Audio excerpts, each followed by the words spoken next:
Alright, hello everybody. So this is my first attempt at a live stream on this channel, or at least a serious one. So what we're going to be doing is we're just going to be talking, more so me, right? But there's the chat feature. You can send messages, and I will respond to them. Now, as the picture suggests, there's a specific area of interest, a topic in mind that we're going... Oh, the mic's a bit low? Okay, give me a second. Thank you, Eastern Crow. I don't know, I'm pushing like... It might be on your end. The microphone volume isn't lowered whatsoever. Anybody else have any sort of volume issues? I will check the mic settings itself in sounds on Windows. That might have something to do with it. But yeah, hello Bob's Town Trees. But yeah, we're going to be talking about the Bush War a little bit. Okay, it's good there.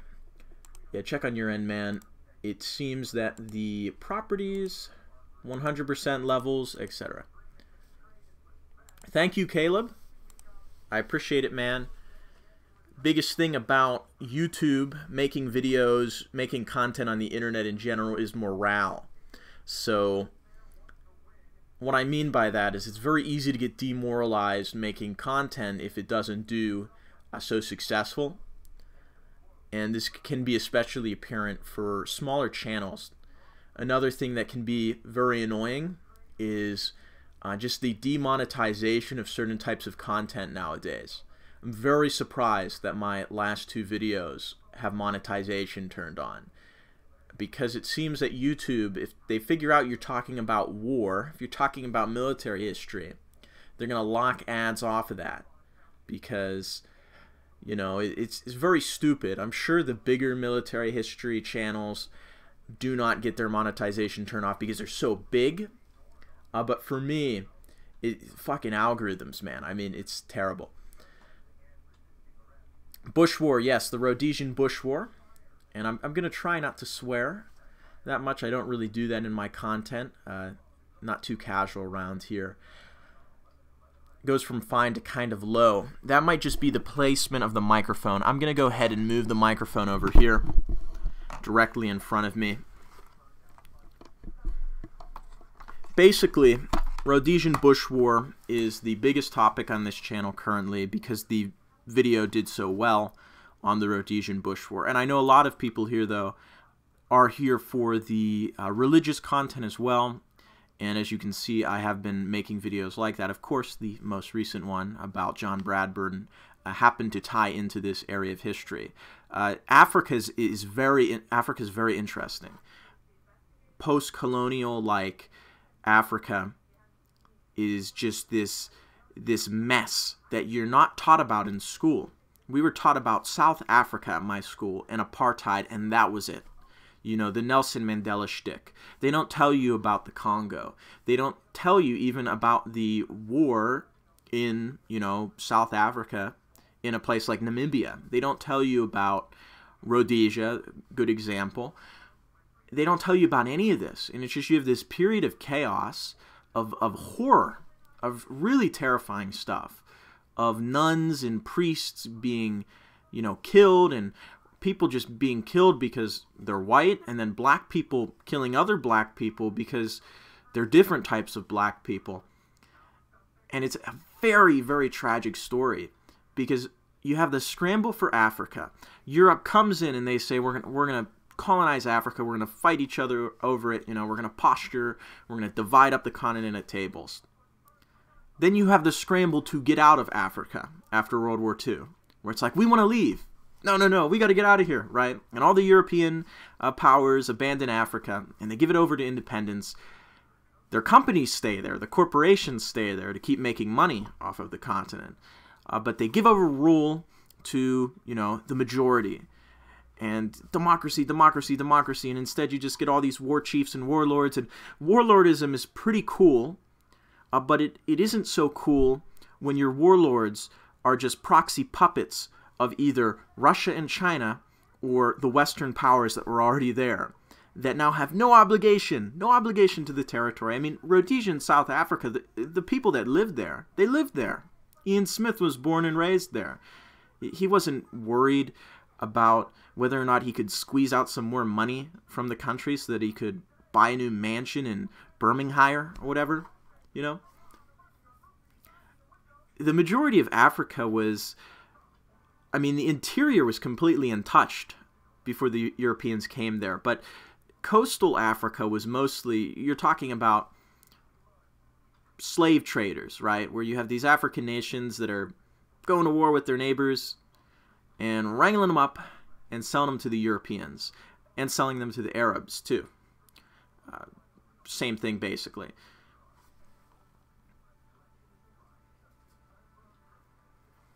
Yeah, North Africa and the Mediterranean are kind of, they're different because the Sahara kind of splits them from Central Africa and South Africa, which is why you see just hugely different histories in these areas. I mean, sure, the king of Mali was a Muslim, and he, you know, devalued gold or whatever. Everybody's heard that story. But the Bush War in particular, warfare in Africa is interesting, just like how war in Vietnam is interesting, where you read about reconnaissance operations. Not necessarily reconnaissance even, but just guys getting dropped into enemy territory, and they're there for weeks and weeks and weeks and weeks, drinking their own piss mixed with lemonade packets to stay alive, right? So that they can go and blow up some targets, wipe out some camps, get the type of information that helps the boys who don't normally do this get some action too. And I've been reading more and more books about the SAS in particular, and also the Silu Scouts. So I've only read really one book on the Rhodesian Light Infantry, and I'm just going to give you guys a rundown on Rhodesia's military. You had the British South African Police, which were the police force. Then you had the Rhodesian military, which had the RLI, the RAR, which is really the same thing, just blacks, all black. Then you had the Silu Scouts and the SAS, and these were really the four biggest elements of the Rhodesian military. The Silu Scouts were big on infiltrating the terrorists, ZANU and ZANLA. And what they would do is they would use Africans from the RAR, and men they captured in the field, they'd flip them over the Rhodesian side, and they'd say, look, we're going to go ahead and we're going to go see if we can trick some of these gangs that are prowling the bush, you know, going from village to village, basically living like thugs. We're going to see if we can convince them that we're another gang, you know. We're from ZANU, we're from ZANLA. We're loyal to Mugabe, we're loyal to Nkomo. And we're going to use this sort of undercover agent shtick to get reconnaissance information, to lure groups into death traps. So you got this one story that's really a really good story about, it's a true story, It's from Timothy Bax's 3 Sips of Gin. And the Silu Scouts have met up with this actual terrorist gang in this village. And this village has a tribal chief, like most villages, and there was a big debate in the black community on whether to support the government of Zimbabwe-Rhodesia or not. This is when compromise was being made. This is when the moderate black was elected, right? The idea was, look, we will come to the table. We want to establish a government that will hopefully get the international community to stop strangling us. We're going to be as reasonable with people like Kissinger, terrible people, as possible. We just do not want to have Nkomo and Mugabe, these guys who have been leading terrorist organizations, run in our elections. Now, of course, if you've seen some of the videos I re-uploaded from Mr. Stosh, I don't think Osama bin Laden was behind 9/11. That's a whole other can of worms. But let's say he was. Asking the Rhodesians to let Mugabe and Nkomo run in their elections is like asking Americans to let Osama bin Laden run in their elections. Very silly idea. But anyway, some tribal chiefs were supportive of this new government, of this sort of moderate thing that they were trying to put together. And what they were doing is they were saying to their, little tribal people under them, hey guys, here's the deal. Go vote, go participate in this new government. We're cool with it. Now, of course, Zanu and Zanla, they didn't like this. And they didn't like this particular chief because of how supportive he was of it. So they had this idea. They were going to say, hey, what we're going to do is we're going to go into that village and we're going to get that chief for not supporting, the liberation, the revolutionary movement. We're going to get him. We're going to kill him, but first we're going to rape his wife in front of him, and first we're going to get the entire village forced at gunpoint to watch, and then we're going to hack him up with a machete. Real brutal shit. The type of insanity that you see all over Africa, all over the world even. I mean, it's down south from us in Mexico. Just terrible things that people do in the cartels. And they were telling this to the Silu Scout gang. These black guys working for the Rhodesians. They were playing along. They were saying, yeah, we'll do it with you. We'll do it with you. Meet us here. So a meeting is set up. And instead of the Silu Scout gang showing up to, take up machetes and join these violent thugs in murdering some elderly black chief, the RLI arrives.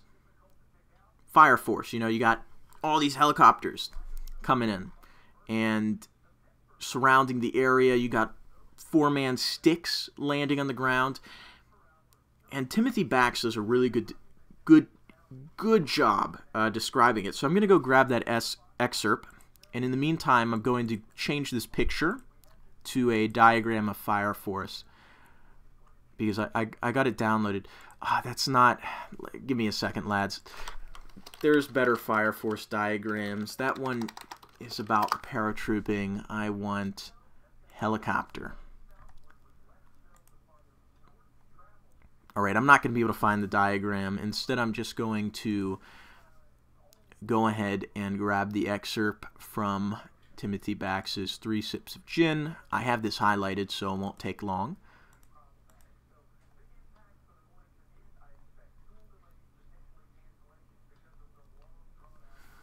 I have a lot highlighted, so never mind. It's not going to be immediate.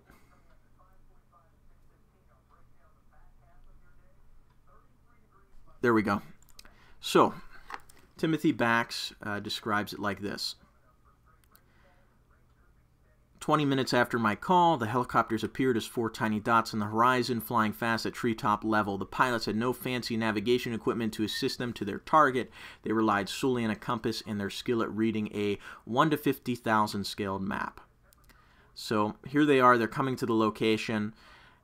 Almost immediately, the gunner started laying a withering stream of 20mm cannon fire into the thick foliage inside the ravine.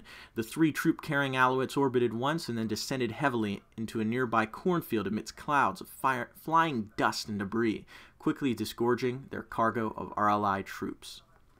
There were no thoughts by the young soldiers of taking cover and waiting for the gunship to inflict maximum damage before their assault. Without waiting for any orders, they fanned out into an extended line and advanced quickly towards the ravine. They started taking heavy fire from the terraced position, even as they started skirmishing quickly and inextricably towards their prey, deadly streams of lead spitting from their assault rifles. The soldiers were all in their late teens or early 20s, some barely out of school uniform. They wore no helmets, no body armor, no heavy boots. They were not weighed down by layers of heavy equipment or by heavy weapons. Their uniforms were black running shoes, military green shorts, t-shirts, and camouflage sweatbands around their heads.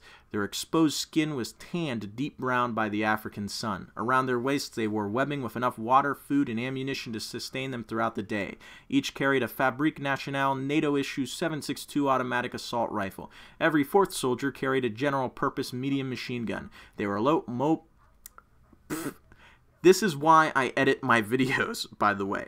Even with the words in front of me, I still trip. They were light, mobile, fearless, and they were unstoppable. They had one thought: to close in and kill a murderous enemy who sought to take the country through force of arms. Anyway, a modern military doctrine is never to engage an enemy unless with overwhelming force of numbers. Right? These guys didn't have this luxury, Tim explains. They were fighting 12 other terrorists who had a prepared defensive position, and they knew that there were 12 terrorists. They got all the intel they could from the SAS. So you have 12 against 12. You got 12 guys in a position that they can defend. Now, of course, they're under cannon fire and machine gun fire, but that's going to end up lightening up as the RLI troops move in. So it's not that bad. If you have 12 good troops, you should be able to defend a position pretty adequately. But not these guys. Again, big part of my thesis is that the soldiers on the side of ZANU and ZANLA, Mugabe's boys, Nkomo's boys, they weren't soldiers. They were just thugs. They were basically criminals with a bunch of political and racial hate programmed into their brains when they were trained. They were never really trained in combat. They just always did almost abysmally every single time. 30 minutes later, after this engagement, 9 terrorists had been killed, 3 were captured, and 1 Rhodesian soldier had suffered a minor flesh wound to the shoulder. So in a 12v12 gunfight, one side wins, loses nobody. A wound so minor that that guy ends up redeployed into another firefight the same day. And I really just wanted to pick that out to illustrate, a little bit of a ramble. I mean, this is live, but to illustrate that, what the Rhodesians had was they had a highly efficient and highly effective counterinsurgency. And they were extremely good at what they did. And it's just all so interesting. It's all very interesting. Now, how can we apply this type of knowledge, this type of information to our everyday? I mean, sometimes you can't. And yes, you're correct, Earn Your Way to the Top Survival. They are using pornography to change the genetic codes. That's a whole different topic. But yeah, pornography is brain poison. It's really bad. Really, really bad. It's a form of sedation. See, when you're able to access mass amounts of pornography on the internet, and just, look at all this depraved shit to your heart's content, there's no limit, there's no barrier. It's completely destructive. Do you think you would have men like this if they were brought up on instant access to hardcore porno? Do you think they'd have the patience? You read about these troops, they'd spend hours just walking through the bush. You think you could spend hours walking through the bush? I don't know, man. Most people born and raised in the U.S. right now, a lot of our lives, we've just been sitting around. It's very unfortunate. We need better hobbies. We need more activities. We need to avoid this sedation more so. And by sedation, I just mean activities that are both harmful and pointless. And it's just pure dopamine. Pure, you're just getting the reward. There's no build up to it. Look, fornication is degenerate, Casual sex is degenerate. You want to have sex in marriage. Duh. You want to get married. Duh. Problem with masturbation is that masturbation can never bear fruit. If you get with a girl, you get with a woman, and you have a relationship with her, and if you end up fornicating with her, yeah, absolutely, that's sin. That's not good. But at the same time, fruit can be born. You can end up marrying that girl because you knocked her up, right? That's what used to happen. But when you just jerk your gherkin in your room, you're just wasting hours of your day. So we got to be less wasteful, I think. Yeah, hunting is a great hobby. Hunting is a very, very good way to spend your time. I mean, you're going out into the woods, which is good. You're getting out of the house.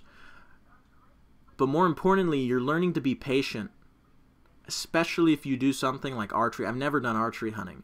But when you go and you hunt, you're sitting perched somewhere, and you're learning to be patient. You're focusing on your environment. And that is something that a lot of people nowadays, it's hard to have the attention span for.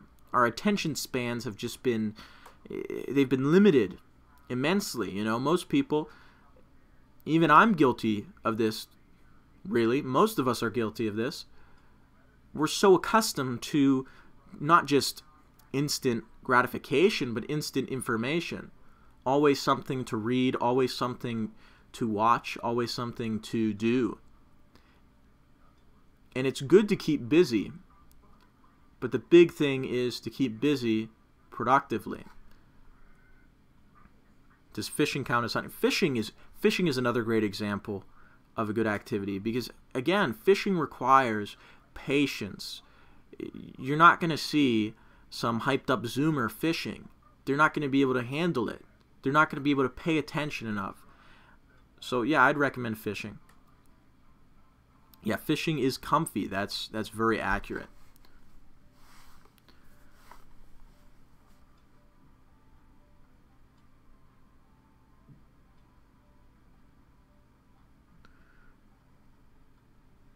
Yeah, Earn Your Way to the Top Survival lives from his car.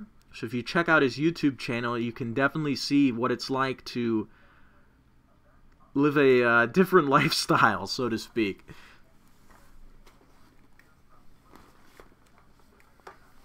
Fish is really good food. Fish is commonly seen as like a fasting food, but honestly, if you make fish right, it's way better than a fast, okay? Like, top quality stuff. Salmon, for example, delicious. Some people don't like seafood, though. Oh yeah, there's a lot of degeneracy in the military. A lot of it. That's just inherent. That's how it has been for the last 100 years, and that's probably how it's always been, let's be honest. You're talking about a bunch of young, hormonal men. They're definitely going to be a little frustrated, too, a little pent up. The big issue, though, is that you do see a lot of drug use in, for example, Vietnam and even in the Rhodesian Bush War. I've read Fire Force by Chris Cox, and he talks about, you know, stealing morphine basically to get high. Now, when I read about the Sea-Loo Scouts and the SAS, you don't see this because these are men who were in elite units. They were officers, or they were, you know, just soldiers who went through a very, very, very hard selection process, right? So they really had to climb through a lot of obstacles. And normally you're not going to get a meth head who's willing to do that. Yeah, I meant fish for fasting, not a fast food. Yeah, a lot of people, you know, for Lent here coming up, people will be eating fish on Fridays a lot. And again, it's like, you know, the point of fasting is to deprive yourself of something intentionally, something that you enjoy. For some people, fish fills that bill. For others, it doesn't. Anyway, continuing, what you're going to see in some of the lower ranks of the military is that, yeah, a lot of guys do get involved in drugs and sex. More so today, it's booze and sex. That's better than having a bunch of meth heads, you know, pot heads, etc. in the military. But it's an overlap I've seen looking at Rhodesia and Vietnam, is you do see these reports of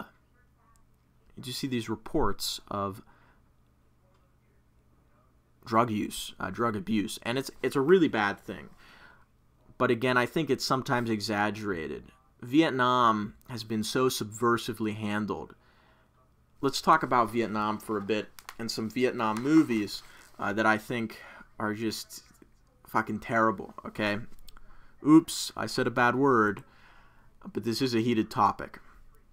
I watched this movie that's not so well known. I guess that's a good thing. And it wasn't necessarily a bad movie. It was enjoyable. It dragged on a little. It was kind of a satire, kind of a parody. And it was called, I think, The Boys from Company C, or something like that. And it's a very pessimistic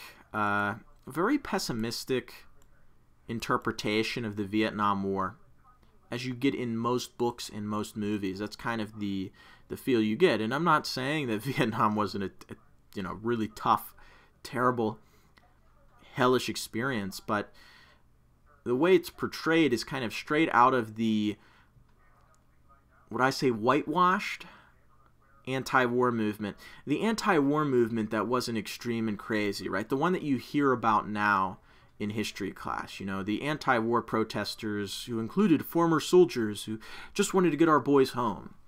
They don't really tell you about the anti-war protesters spitting on veterans as they came home. But in Our Boys from Company C, you never see any of the soldiers kill a Viet Cong combatant. You don't. And I noticed that, and I thought, yeah, this is a little subversive. And you do see this in just the common conception about Vietnam, is that America went there and we got our ass kicked by these guerrillas in the jungle. We didn't really get our ass kicked. We did get our ass kicked at points, but on average it was either an equal affair or we were killing more of them than us. We weren't losing the war in Vietnam per se. We just weren't able to finish it. Just like in Rhodesia, where the Rhodesian soldiers were winning the war, but because of political considerations, they eventually had to just give up. Same thing happened in Vietnam. Just in Vietnam, it's a lot easier to leave because you're not Vietnamese.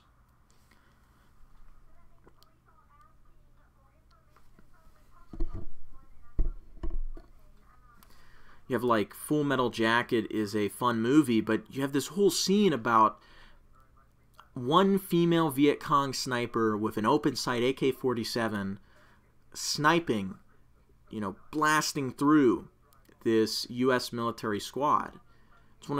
It's the last scene, really. It's the climax of the movie. All of these guys die from basically a teenage girl with an AK. And I'll say this much, the AK is a reliable rifle, but I do not like the sights on that thing. If I were in a combat zone, I would prefer another set of sights or an optic. But autism aside, it's kind of subversive if you think about it. Here's our U.S. military boys getting their ass handed to them by this teenage Vietnamese sniper. Right? And look at this toxic training, right? Oh, this training is so tough, it makes this one fat weirdo guy shoot his, instructor and blow his head off.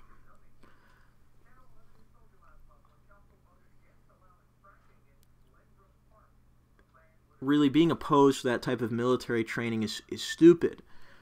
Military training is supposed to be tough. It's supposed to beat the shit out of you. That's the point. Nowadays, it is a little different. I don't know what I'm going to be experiencing when I go to boot, but I hope it matches some of my, expectations. I don't want it to be cushioned. Sure, you want it to be cushioned when you're there, but when you go in and when you come out, you don't want it to be cushioned. You're going to get an inferior experience if you go in there and you get coddled. You're not going to come out at prime efficiency. When I think of Vietnam movies, I can't think of a Vietnam movie that doesn't have some sort of very kind of shoehorned in war is hell, war is terrible message into it. And I get it. We get it. That's the message. And the only reason I even have went on this tirade is you read something like war stories of the Green Berets, and, you know, you hear these stories from these Green Beret guys, and yeah, some of these are terrifying, the situations that they're put into. But none of these guys went and, you know, needled themselves to death. They didn't get depressive. They didn't get suicidal. I sit next to a Vietnam veteran in church. He's perfectly fine. He talks about it, not as much as he talks about when he was a cop, but that's probably because there's less years in between that and now than when he was in Vietnam.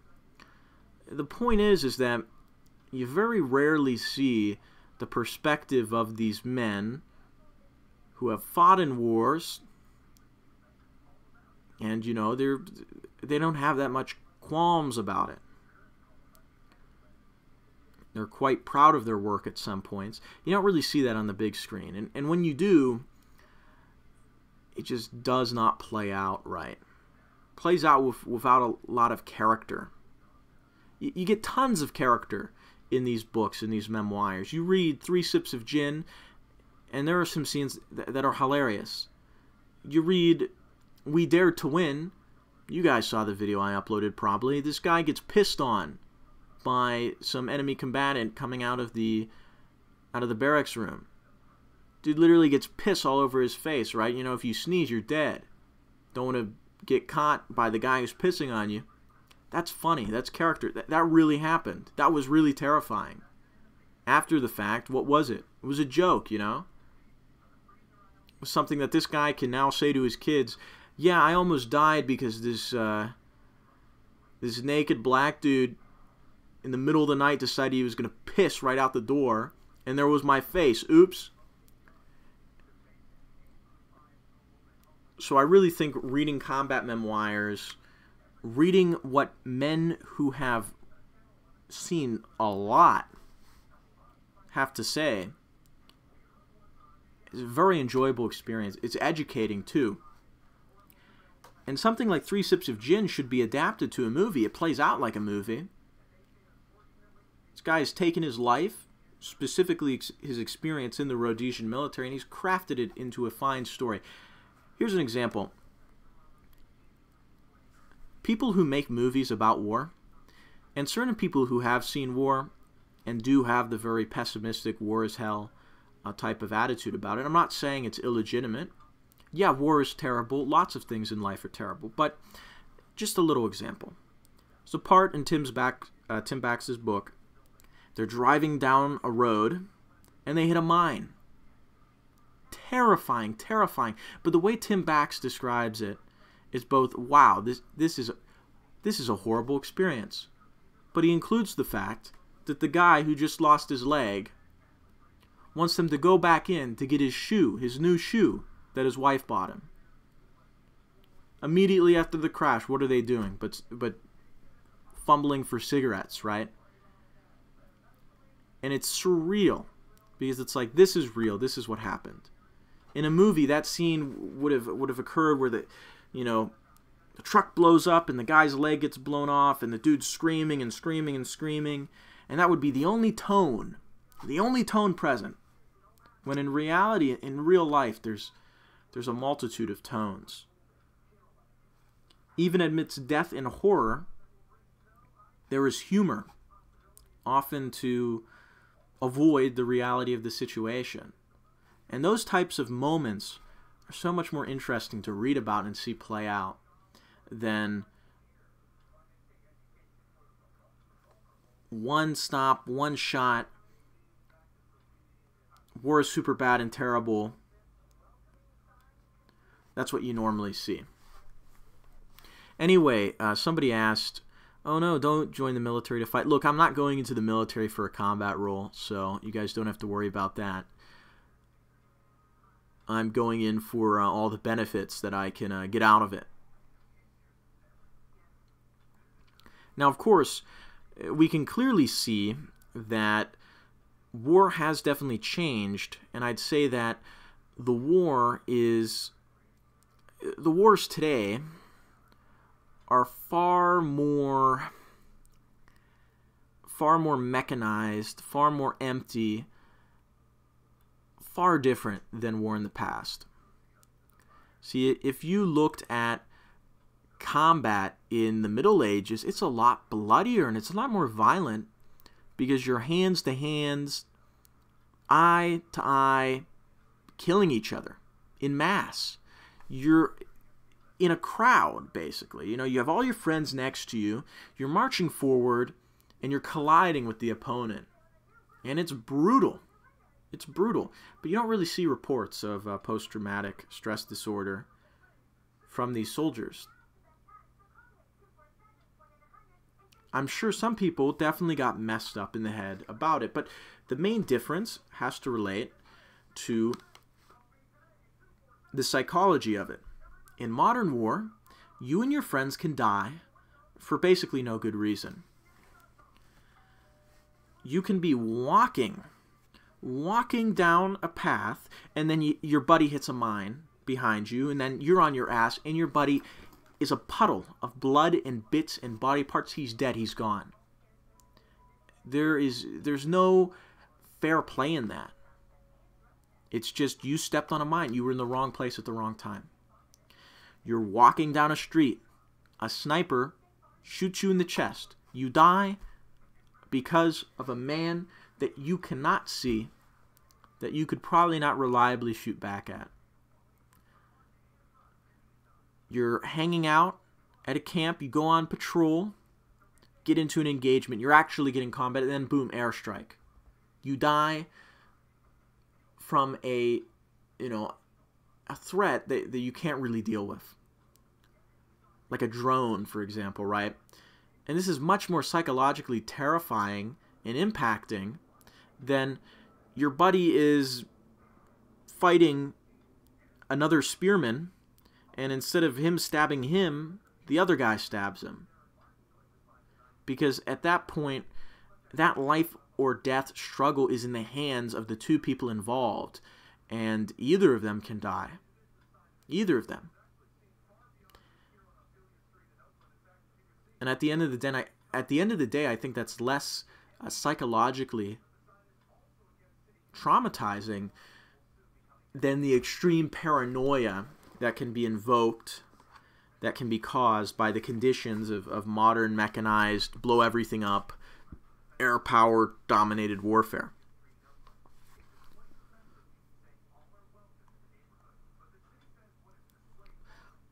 WKH, with it being the advent of firearms, I would disagree.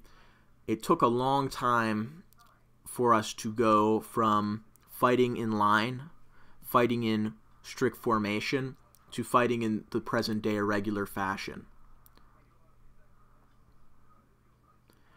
Because if you look at the Civil War and you look at the Napoleonic Wars, it's very much like medieval warfare in the sense that it's very organized, it's very strategic. Sure, strategy still exists, tactics still exist, but it's such a mess to look at. There is no beauty that you can see. You can look at these recreations and painting of some of these Napoleonic battles and these battles from the Civil War, and it's just beautiful. You can see glory emanates from those scenes, not necessarily from modern warfare. Modern warfare is seen as hell because it does kind of play out like that. Even though warfare in the past, you could argue, is way more hellish in the brutality that everybody is going to see right there firsthand en masse. But modern warfare, unlike past warfare, is more psychologically problematic. I couldn't think of another word. I hate using that word, but I think you guys get the point. And I've been reading Battle Leadership. It's written by a German guy in World War I, and the first thing he talks about is psychology, and how if you're going to lead men, you need to understand the psychology of both yourself, the men under you, your officers, etc. You need to understand the psychological reaction to what war brings. So, JT Rev, you are right. A lot of times people fall to, pornography, stuff like that, and just general degeneracy because they have nothing better to do. If you're not busy, it's very easy to give in to passions. So if you want to keep yourself busy, you can... Here's a suggestion. These types of things are habitual. It's a habit, most likely, for you and for anybody else in this chat or anybody else that's suffering from it. And you probably do it at a certain time of day, regularly. Try to replace what you're doing at that time of day with something else. If you're religious like me, do something like a prayer routine, because that's certainly not going to put you into temptation. If you're not so religious, then why the hell aren't you? But if you are, Mr. Secular Man, or if, you already have a prayer routine, you don't want to swap it around, just try to find something to do.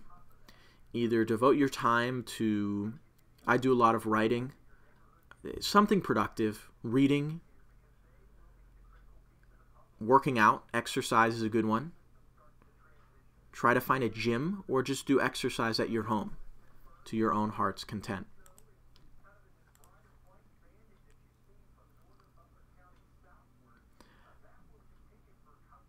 Oh yeah, Winston, that's the thing with modern war, is that it is hellish, but like I said, like I was trying to say, you look at some men's accounts of it, and yeah, it just seems like a jolly good time. You're camping with your mates, there's some danger, there's some action, but at the end of the day, it's very passive at times. At other times, it's incredibly chaotic and crazy. You read Tim Bax's descriptions of certain operations, and it plays out like a camping trip or a hunting trip, where instead of hunting game, they're hunting these, armed thugs, floppies as they would call them. You read his description of the engagement, the attack, the operation he got shot in, that he nearly died in. It's a lot different. It plays out a lot different. How we remember things and how we're going to describe them is going to be based a lot about what happens.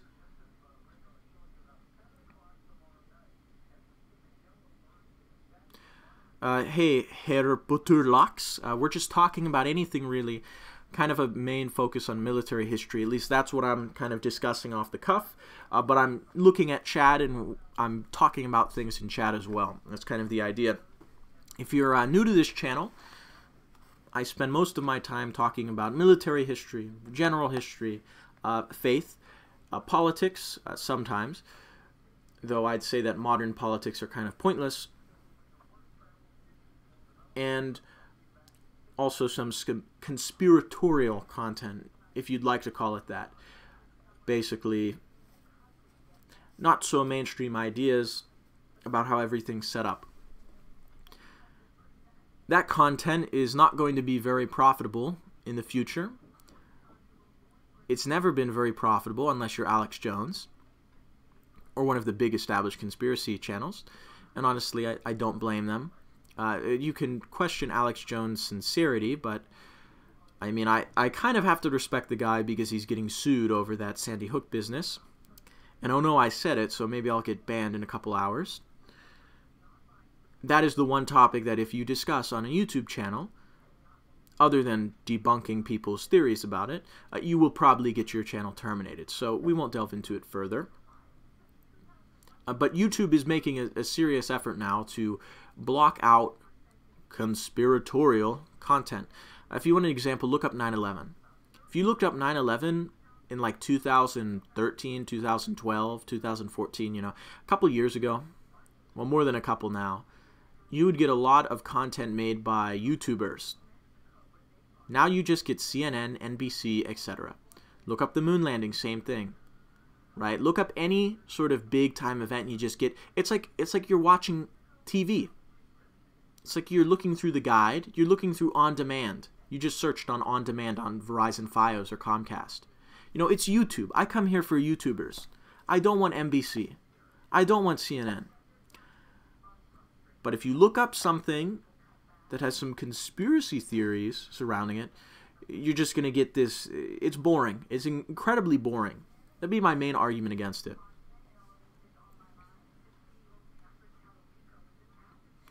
Whoa, whoa, whoa. Somebody's trying to get my DOX in the chat by asking me relatively broad but personal questions. Prequels or original trilogy? Are you talking about Star Wars? Dude, I don't care about Star Wars, bro. Oh, man. I know the new movies are bad. Here, I'll give you a little thing. At Roger. Me and my grandmother went to watch the Force Awakens, I think it was called. The one with the... Oh, no, I can't say that. I can't say that. Let's just say he has a very interesting face to him. Okay? He's a very interesting face. And he's one of the protagonists. And you could equate his face to a creature that swings from trees. Anyway, me and my grandmother went to watch that movie. And we both left and we were like, well, I guess that was an okay movie, but it was very boring. There was no tension. There was a lot of stuff going on screen, but it just did not, like, hold any sort of meaning. I don't know. It just didn't sit well with either of us. Vox Days. I've heard of him, but I'll be honest with you. I don't really watch most channels. It depends. But I do know about Vox Days. Yeah, Star Wars has always been, in my opinion, not necessarily kosher. Okay, Star Wars is Gnostic. Okay, it's a cool story, the original trilogy, but it's Gnostic. It's like The Matrix, right? The Matrix trilogy it's fun to watch. Well, the first movie's fun to watch. The other two, not so much. But they're all Gnostic. Actually, Mr. Stosh, I've hosted some of his content here when he got banned, had a video, short video about The Matrix. He was kind of analyzing it, Jay Dyer style. Jay Dyer probably hates me because I'm a Byzantine Catholic, and because I said he's not funny on Twitter a few times, and he blocked me over that. But he did, you know, content kind of like Jay Dyer, but not 3 hours long, and part of this radio show he did, right? Condensed, sort of esoteric Hollywood type of stuff. But I don't think he has that up on his newest channel. So, Mr. Stosh, if you watch this, or if you're listening in, please re-upload your videos on The Matrix, since you've re-uploaded most of them. I've seen the Zulu movie. I've not seen the Battle of Waterloo movie, but I should definitely check it out.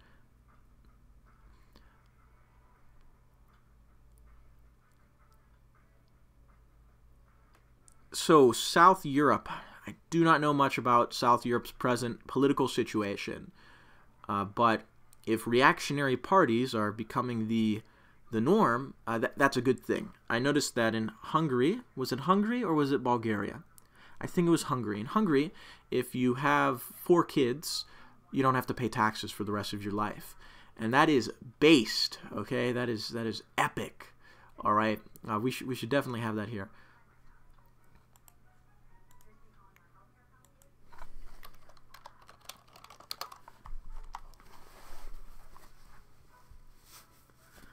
Discord turns your brain into a vegetable. You have to be careful. It projects some bad frequencies from what Earn Your Way to the Top saying. Foreign mercenaries in warlands. Mercenary as a career has always been a job. It's always been something that people have been throughout history. So some people say being a mercenary is immoral, and I'll say, well, there's always been mercenaries, and if you're going to make a religious argument that being a mercenary would be immoral, then why have very, very Christian, righteous governments hired mercenaries? Because mercenaries are not bad guys inherently. They're just soldiers for hire, soldiers for pay. And certainly, if you're a soldier for pay, you might get hired by somebody who does want you to do some messed up shit. But it's your decision to do that. it doesn't come with the career. I went to college for a brief period, then dropped out because I could not stand it. Yes, here is Winston. If I say here, I mean America. That's where I live. I live in the United States, and I will go ahead and prove that. There's your proof. So I do live in America, and I will probably live in America for the rest of my life unless things change. Because I do like this country. I have a lot of ancestry here. It has its problems. All countries in the world right now have their problems. But America, I don't know, I feel rooted here. That's interesting, WKH. I know a little bit about Salvini. Not too much about him, but I've heard some things. Here since 1697. Oh, I'm a boomer. That's a 1911. If it makes you feel better, if I had got to if I had got to choose, I would have went with a Beretta. I like Berettas.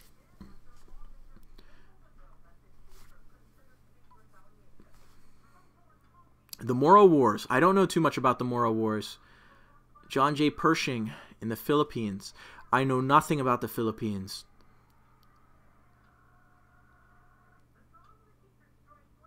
Yes, 92 FS, of course. Though there is an older Beretta 380, which is smaller and thus easier concealable, and I like that too. I like it. I don't know, I just like the look of the Beretta, and it's a reliable pistol. So the way I look at it, when you're picking out a gun, we can talk about guns now. Great. And when you're picking out a gun, you want something that is both reliable, effective, you know, gets the job done first, but you want a gun that's also pretty, okay? Because, you know, you don't want to just have this ugly atrocity, right? You got to have some aesthetic quality in your weapons, okay? You can't just you can't bubba it, okay? I mean, think about back in history. Sure, you could have a very weird-looking sword, maybe. You could have a poorly designed, bad-looking sword, and it could get the job done, but, I mean, you can get a sword that looks great and can get the job done, so why not do that? Why not do that? Don't buy a high point. Don't buy a high point. Seriously? Come on. Don't buy a high point. All right, see you around, Mr. Goy. Mauser or Enfield? I hunt with a Mauser, so I'm going to go with Mauser, Samuel. That's what I've bagged deer with, so I'm going to go with Mauser. Never shot an Enfield, though. Certainly, they're nice guns. I like the look of them. Have I seen the Beretta APX? Let me check this out. I don't like the look of the Beretta APX. I mean, it's a pistol. It looks like a pistol. I'm sure it gets the job done. But if I was going to buy a Beretta, I'd want it to be a gun that somebody looks at and says, oh, that's a Beretta. Not, oh, what's that?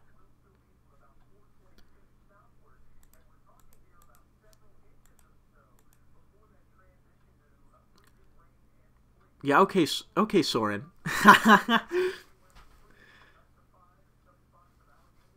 Yes, Soren is going to make fun of me because I own a Wasser that was imported by Century Arms. Okay, JT Rev, look, if you get a high point, it's going to get the job done. But why would you buy a high point? Why would you buy a high point? I am going to make some videos on firearms when I get a chance. That's definitely something I'm going to do, but that's in the future. That's probably in the far future.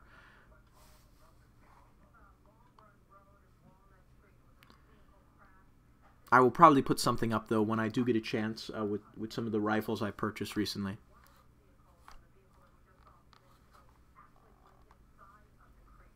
Another thing, guys, if you're going to invest a serious amount of money into firearms, for reasons obvious, and other things like, you know, chest rigs and plate armor and etc., if you're going to put that type of money up, and you're wealthy, you're considerably wealthy, unlike me, you should buy night vision goggles, Okay?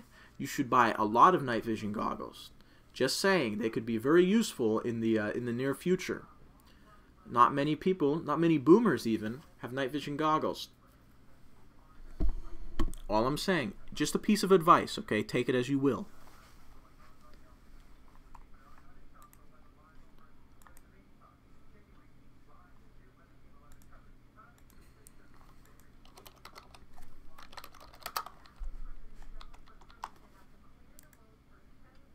Here, I'm going to figure out how I can lock... How can I lock this? There we go. Does that mean that it's going to... I just want to make sure that it's locked on that image as I adjust another capture feed. Oh, nope. Nope, it went over to that capture feed. Okay. I don't want you guys to have to deal with my... I don't want you guys to have to deal with, you know, this shit at the bottom. I'm just trying to stream my browser. So let's go ahead and add, I don't know, an image. No, I need like a color. Can I just make this bigger? Okay, here we go. Yeah, we're gonna look at something. I don't want to look at Gunbroker. Why am I going there? We're just gonna go ahead and state docs. What the hell are you guys gonna do with that? But we're just gonna look for some bubbed guns today, because we're talking about firearms, and we're going to see if we can find anything particularly ugly, which shouldn't be hard. Oh my. That scope is ridiculously huge on that rifle. I mean, it is a bolt action, but that furniture I'm no fan of. But I wouldn't call that bubbed. I would just call that a weird rifle. Oh no. I don't like that Hungarian gun either. There's got to be at least one bubbed SKS waiting for us. Wait, let's make our drop. Oh. This isn't bubbed at all. This is just... Oh, here's your 22. Kind of looks like an M16. Right, lads? Kind of. Kind of looks like one.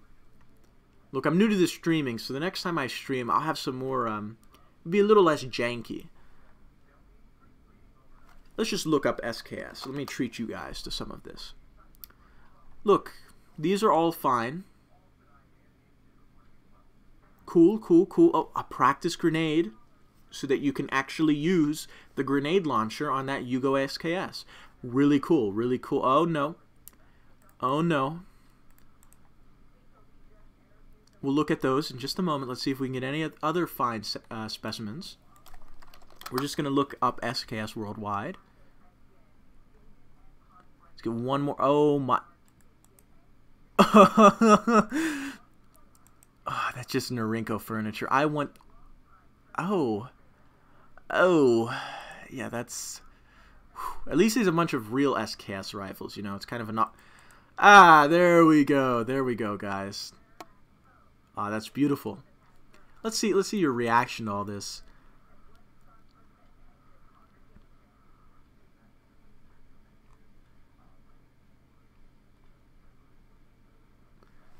I mean, who buys an SKS rifle and says, hey, I want it to be bullpup. I want this gun to be bullpup. You know, the gun that's loaded with stripper clips, bullpup. And then this, I mean, I don't know how I feel about this, guys. I don't know how I feel about this. $550? He did a really good job at, like, sawing this down or making this stock. Like, it looks good, and at least he didn't make the barrel any shorter. And you might say, oh, no, the barrel is short. Well, that's because it's a paratrooper model rifle, I'm pretty sure.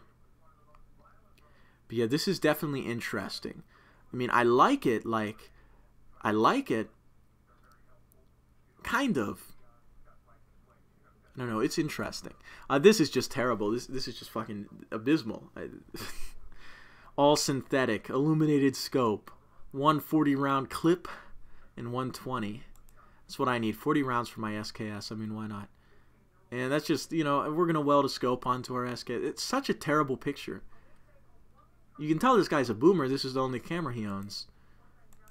Most people have phones, and phones have better cameras. Beretta 92 for SKS or Enfield. He bought this Beretta from not Century Arms, Classic Firearms, I assume, as a surplus gun. Really nice. They're only like $300. Ah, here we go. Oh, look at that. What does that say? SCAR? Secure Combat Air Recon. Nice, man. These are terrible. And here's the same SKS. He really, really wants to get rid of it. I don't know why. It's beautiful, dude. That's painted. You know, it'd be okay if it was just painted, but you gotta have your red dot on your SKS. Gotta.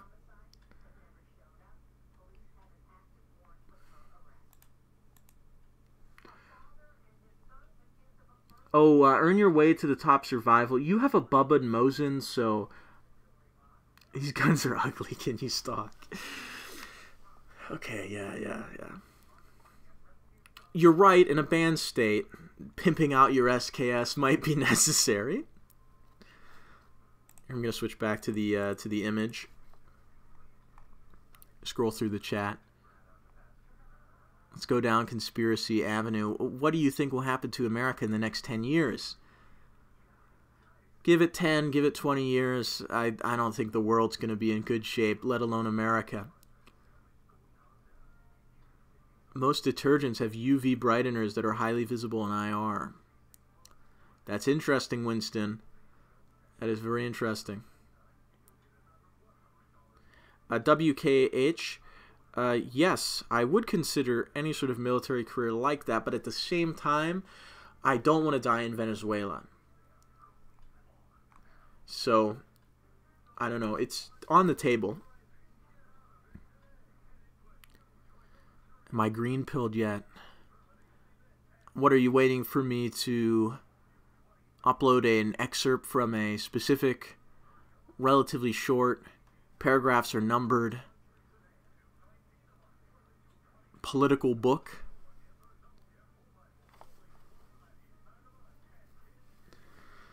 Assault weapons bans and gun regulation in America is very stupid. It's incredibly stupid. Let's say that you wanted to make an AR and you are 18 years old. You can buy an AR. You can go and you can get your AR from the gun store. You can buy one online. No problem. You want to build an AR? You can't buy a finished lower. Of course, you could probably just get the lower some other way, but if you're gonna buy like finished lower and a finished upper and just put your AR together, however you like it, oh, you can't buy that because the lower is considered a firearm, not a long arm. Because I guess you could use it to make a pistol or an SBR or something. I don't know. It's stupid. Okay, it's stupid. Gun regulations like the NFA, where they ban suppressors and machine guns, they're not banned. You just got to pay a tax. You got to go and get extorted by the ATF, which is just completely unconstitutional. Not that the Constitution really matters, but you can have a hardline opinion on gun rights like me. It's very, very, very stupid. Yes, I would recommend the Bible with all of the deuterocanonical text. Okay, read Maccabees. I don't know what I'm going to be doing in the military specifically. I've not signed any papers yet. That's going to be in the summer or the spring. So I won't be uploading much around then. I'll probably have some opportunities to, but it will be a lot more irregular. So I got to figure out that. G3 is a very cool rifle. I definitely want a G3 clone.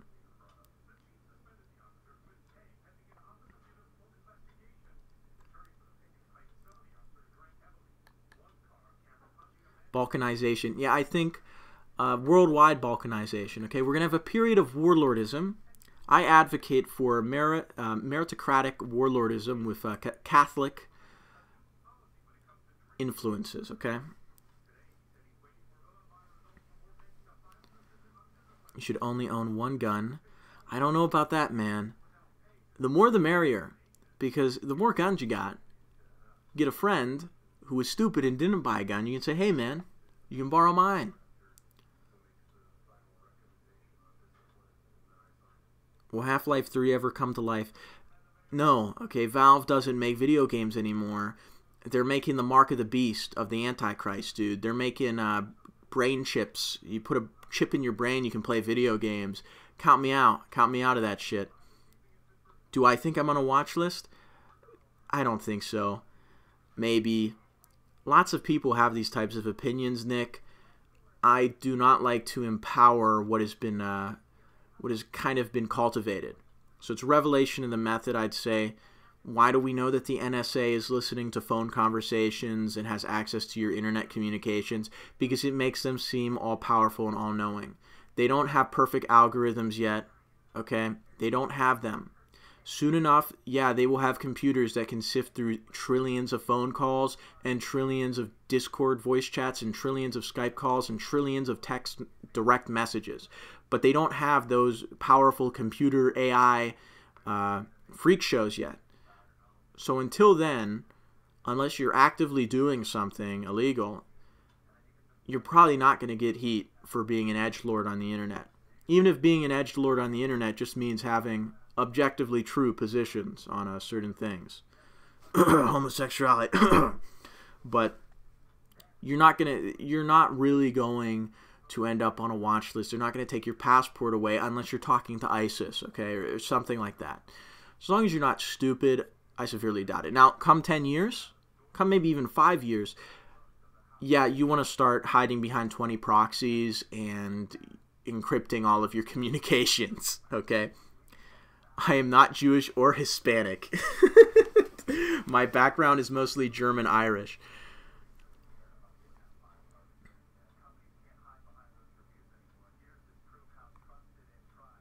Okay, Winston, Mexicans aren't really Catholic. Usually they worship pagan gods.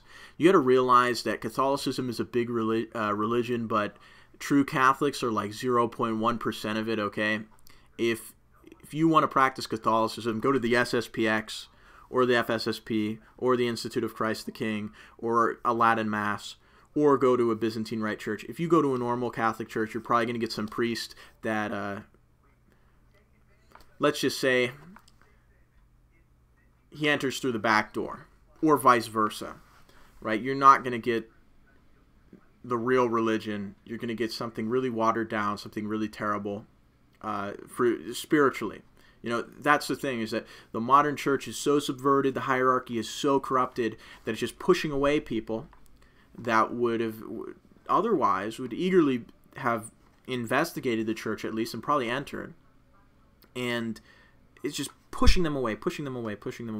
And yeah, sure, Mexicans and Hispanics and Latinos, they're Catholic. You know, there's a good amount of them probably that are Catholic. But that good amount also is naive and also believes in pagan heresy that's allowed to reign free because if you crack down on it, it's racist, right? Okay. I'm not going to argue about the topic of veneration versus adoration in my cool live stream, Jim. There are Mexican heretics who actually pray, they actually worship more so Mary, right? They don't just venerate. You know, they're not just saying, Mary, pray to Jesus for me. They're saying, let's replace God the Father with Mary. It's complete, like, batshit insane. And yeah, that's Mexicans for you.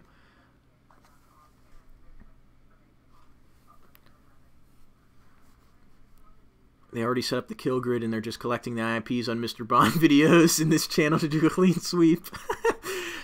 Okay, you are right about kill grid, okay? Let's talk about some things that I've considered. I think the system's going to collapse. But when it collapses, you got to go fucking drag them out of their bunkers because the elites are just going to flee to their bunkers. Probably what will happen is we'll get to a point where the system is going to snap. It's going to break. It's going to break apart. They're not going to be able to accurately predict this, so they'll just kick it off for their own benefit. They'll just say, okay, we're about to go off the cliff. what we'll do is we'll go behind everybody, we'll push them down, and we'll flee to our little bunkers. And then when we come out of our bunkers in 20, 30, 40, 50 years, most people will be dead or weak or very small. They probably won't have technological infrastructure anymore. And we'll just reconquer them and establish a purely sustainable society, completely sustainable, a population of whatever, 5 million. They'll limit it, you know, eugenics. They'll hook you up into the pleasure pod. Science nerds, I can't stand science nerds. Sci-fi is cool, space travel is cool, but what do you think we're going to discover first? Pleasure pods or space travel? We're going to discover pleasure pods first. Once pleasure pods are discovered, nobody is exploring space. You want to know who's exploring space? Fucking robots, okay? Robots are going to be the ones who explore space. The AI that we create to oversee our, you know, domesticated house cat existence is going to send out drones into space. There's not going to be any space exploration. You're not going to get to live in Cowboy Bebop, science nerds, okay? You're going to live in Logan's Run. That's your end game, okay? Space is fake. Oh, man.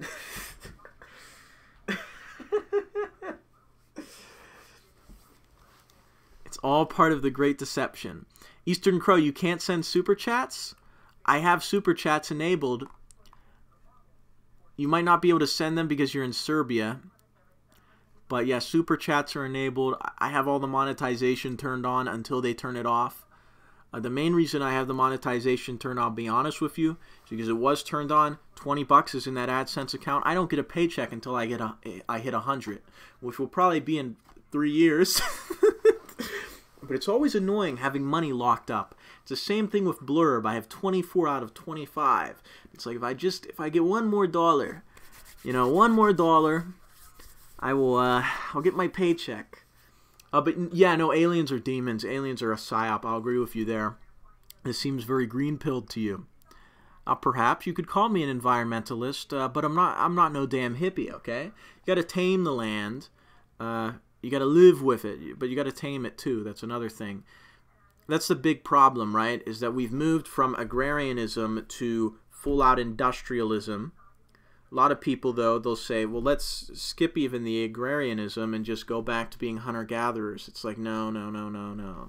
You got to have sustainable agrarianism. That's what enables there to actually be local community structure. But they're creating a new species through nutri-pigonomics and selective breeding. I mean, we are having one hell of an interesting conversation tonight, guys. I think I'm going to change the picture. I'm going to change the picture. Because we are getting out there, man. What is a good shitpost that I can put up for the image? Since we're not really talking about these LRRP guys, are we? We're talking about some other crazy stuff. Let me see if I have anything in my folder that will be appropriate for this live stream. I know I just have a bunch of Sopranos pictures. That's a shame. Somebody send me something.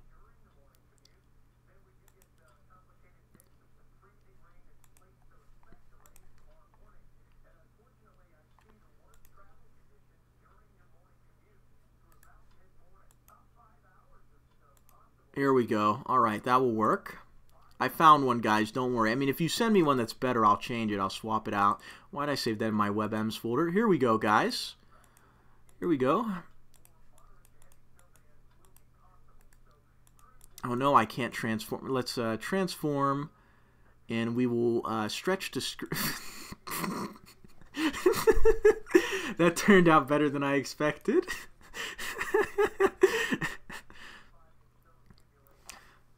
CBT, oh no. What's CBT? Cognitive Behavioral Therapy. I'm not getting this joke, Cream. I'm not getting this joke. Listen, Cream. What's CBT? Am I a fucking boomer here? Do I gotta go on Urban Dictionary like I'm 30 years old? You bastard.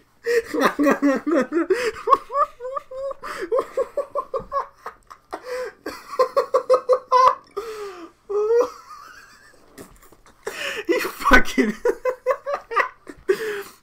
Oh, man. Okay, listen, guys. Femdom is gay. Don't be a... Don't be into femdom. Do you want to have a fist fight on live stream in the abandoned town of Santa Claus, Arizona? If I lived in Arizona, I would come do it. I would come do it.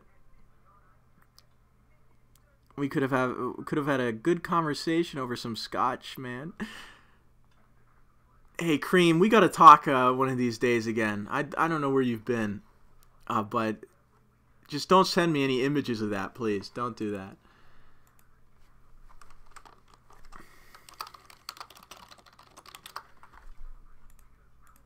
Oh man, oh that got me. I still gotta recover.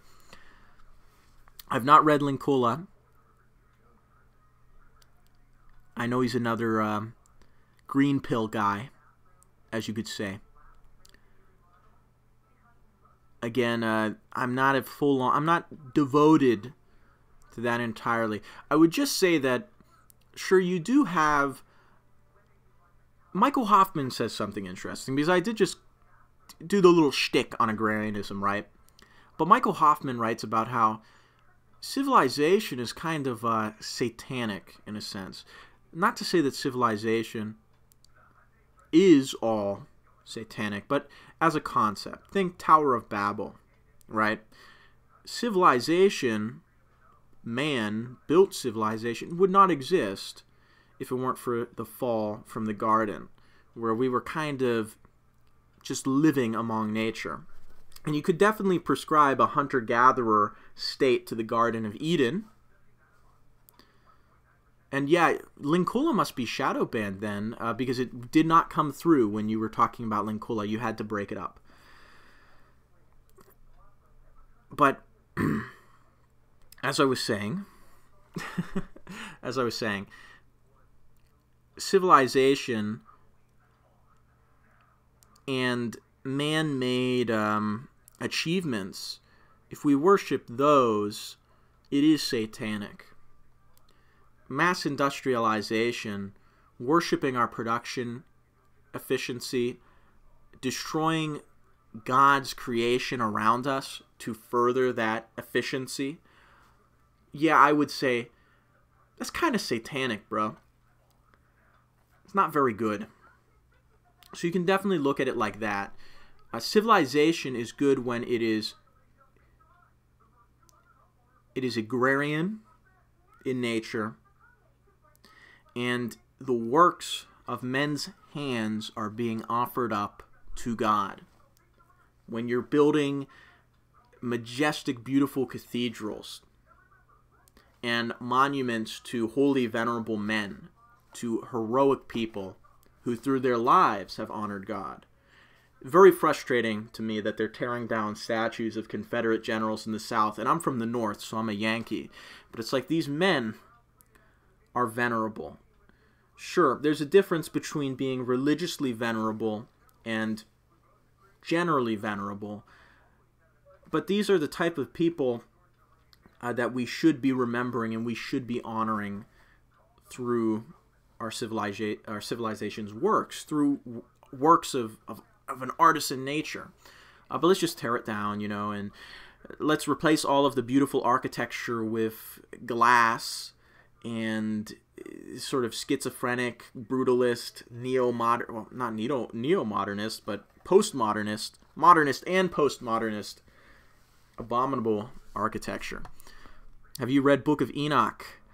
I've not read the Book of Enoch. I know some things about it. I should probably sit down and read it one of these days. I do like apocryphal text. It's very interesting. Maccabees, again, guys. Maccabees is really interesting. You might think, how is Maccabees going to be interesting? It's about a bunch of Jews who are revolting against the Greeks. And look, man. Look. I'll be honest with you. You look at these Old Testament Jews, you're going to see, if you look at Judaism and Jewish people in the Old Testament, you get this sense. Sometimes they're very good when they're serving God. Other times they don't serve God. They just, look away. They fall into depravity. And yeah, there's some very, very clear pits, okay? There's a reason that these people were chosen. And then the final mistake, of course, rejecting Jesus Christ, the Son of God. But the Maccabees had the right idea. I mean, you read about this guy, I forget his specific name, and I forget the specific verse. I don't memorize apocryphal verses. But the Jews are being told to give pagan sacrifices by the Greeks. This Jew goes and gives a pagan sacrifice. And the Maccabees dude, one of the guys who ends up leading the Maccabees, just kills him. Just kills that guy who gave the pagan sacrifice. And then goes after the guys who are trying to enforce that pagan sacrifice. I like that, making sure that you're enforcing purity in your own ranks. Making sure that you don't have people that are infiltrating, that are ruining things from within. But Maccabees is an interesting read. You just got to remember, a lot of people are hung up on, oh, this is about Israelites, Jews in the desert. It's like, no, you got to understand that modern day Jews are very far from Old Testament Jews. They are the ancestors of the Old Testament Jews that abandoned, disappointed, and failed God, if anything. What's my take on Messianics? Okay, Messianic Jews, from what I know, are Jews that are like, oh yeah, we believe in Jesus as the Messiah, right? Or is that a different brand? But that's something that I'm going to briefly touch on. My opinion is this. St. John Chrysostom condemned it. I trip over my words like no other, man. But he condemned Judaizers and Judaizing. And what this was basically because a lot of Christians, a good bit of them were, of course, from pagan backgrounds. There were more pagans than Jews, of course, right? So pagans would be converted into Christianity. But you'd have Jews that would come over. And these Jews, they would feel like they knew better than the church. And they'd be like, let's practice the Sabbath like we used to before Christ. Let's do all these Jewish things and still be Christian. And St. John Chrysostom was like, no, you are the synagogue of Satan. And BTFO'd them, okay? Simple story. That's my opinion on Jews that convert to Christianity broadly. If you are a Jew and you convert to the faith, somebody asks you, hey, were you a Jew? Are you a Jew? You say, yeah, I was. Thank God I'm not now. Sure, they're still ethnically Jewish, but religiously, if they're following Christ, okay. But you have to make sure you know who they are so you can keep an eye on them, especially if they're going to enter the priesthood. And you need to make sure that they're not preserving, they're not Judaizing by pulling with them things that we don't practice. We don't need a Judaic rite in the church. That's ridiculous. Modern day rabbinical Judaism is antithetical to modern, well, not modern, but just Christianity. It isn't what they practiced at the time of Christ. And even if it was, it wouldn't be worth being brought into the church. They need to submit to the traditions. They need to assimilate fully. And that can be very difficult. We saw this in Spain. What about Christians who keep the laws and are against the synagogue of Satan? What do you mean keep the laws? So here's the deal, right? Here's the deal. Circumcision is not good. I would say circumcision. If you get your kid circumcised because you think that that's going to help save them, that's a sin. Okay, but if you get your kid circumcised because you think that it's a clean thing, it makes them oh no, they don't have to wash smegma, that's why I'm going to get my kid's foreskin chopped off. Okay, you haven't really committed a sin there. Well, you could argue it's mutilation, but whatever, it's not the same type of sin. But if you believe that circumcision is like part of salvation, it's necessary, then that's heresy. That's error. That it's taught against in the Bible.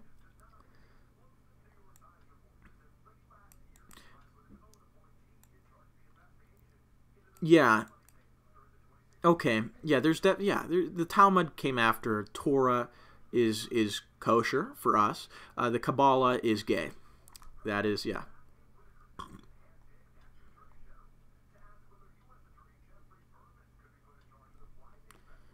If by the old law you mean like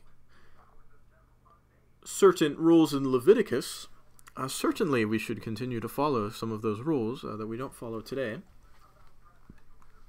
I won't say the specific rule so that YouTube doesn't get a little angry at me. Yeah, I would agree, Game Central. Protestants in America do suffer from Judaization. Seventh-day Adventists, for example, suffer from this. It's a mess. It's a real mess. Anyway, guys, anything else you'd like to talk about, you'd like to discuss? Because, hey, the sky's the limit, as you can tell by the picture I've set the stream to. And I'm enjoying this. We've been going at it for an hour and 30 minutes. And it's a good time. It's a real good time. We only got like 20 people here. It's kind of fluctuated. It's stayed pretty constant. It hasn't increased above 30. But hey, that's enough for me. Can we talk about demon aliens more? Sure, Nick. So, if you really want to get woke on aliens being demons, you're going to want to make sure that you start a video with this music playing in the background. Let me make sure I can get it for you. Is this it? No. Where's their intro? Some of you are going to know exactly what I'm looking for. There we go. If you want to get, if you want to find out more about aliens being demons, make sure the video starts with this.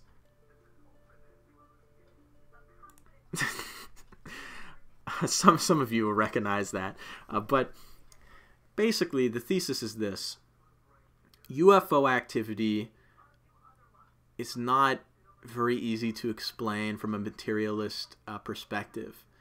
You got lights that appear and they move around and then they disappear, or they merge into several lights, right?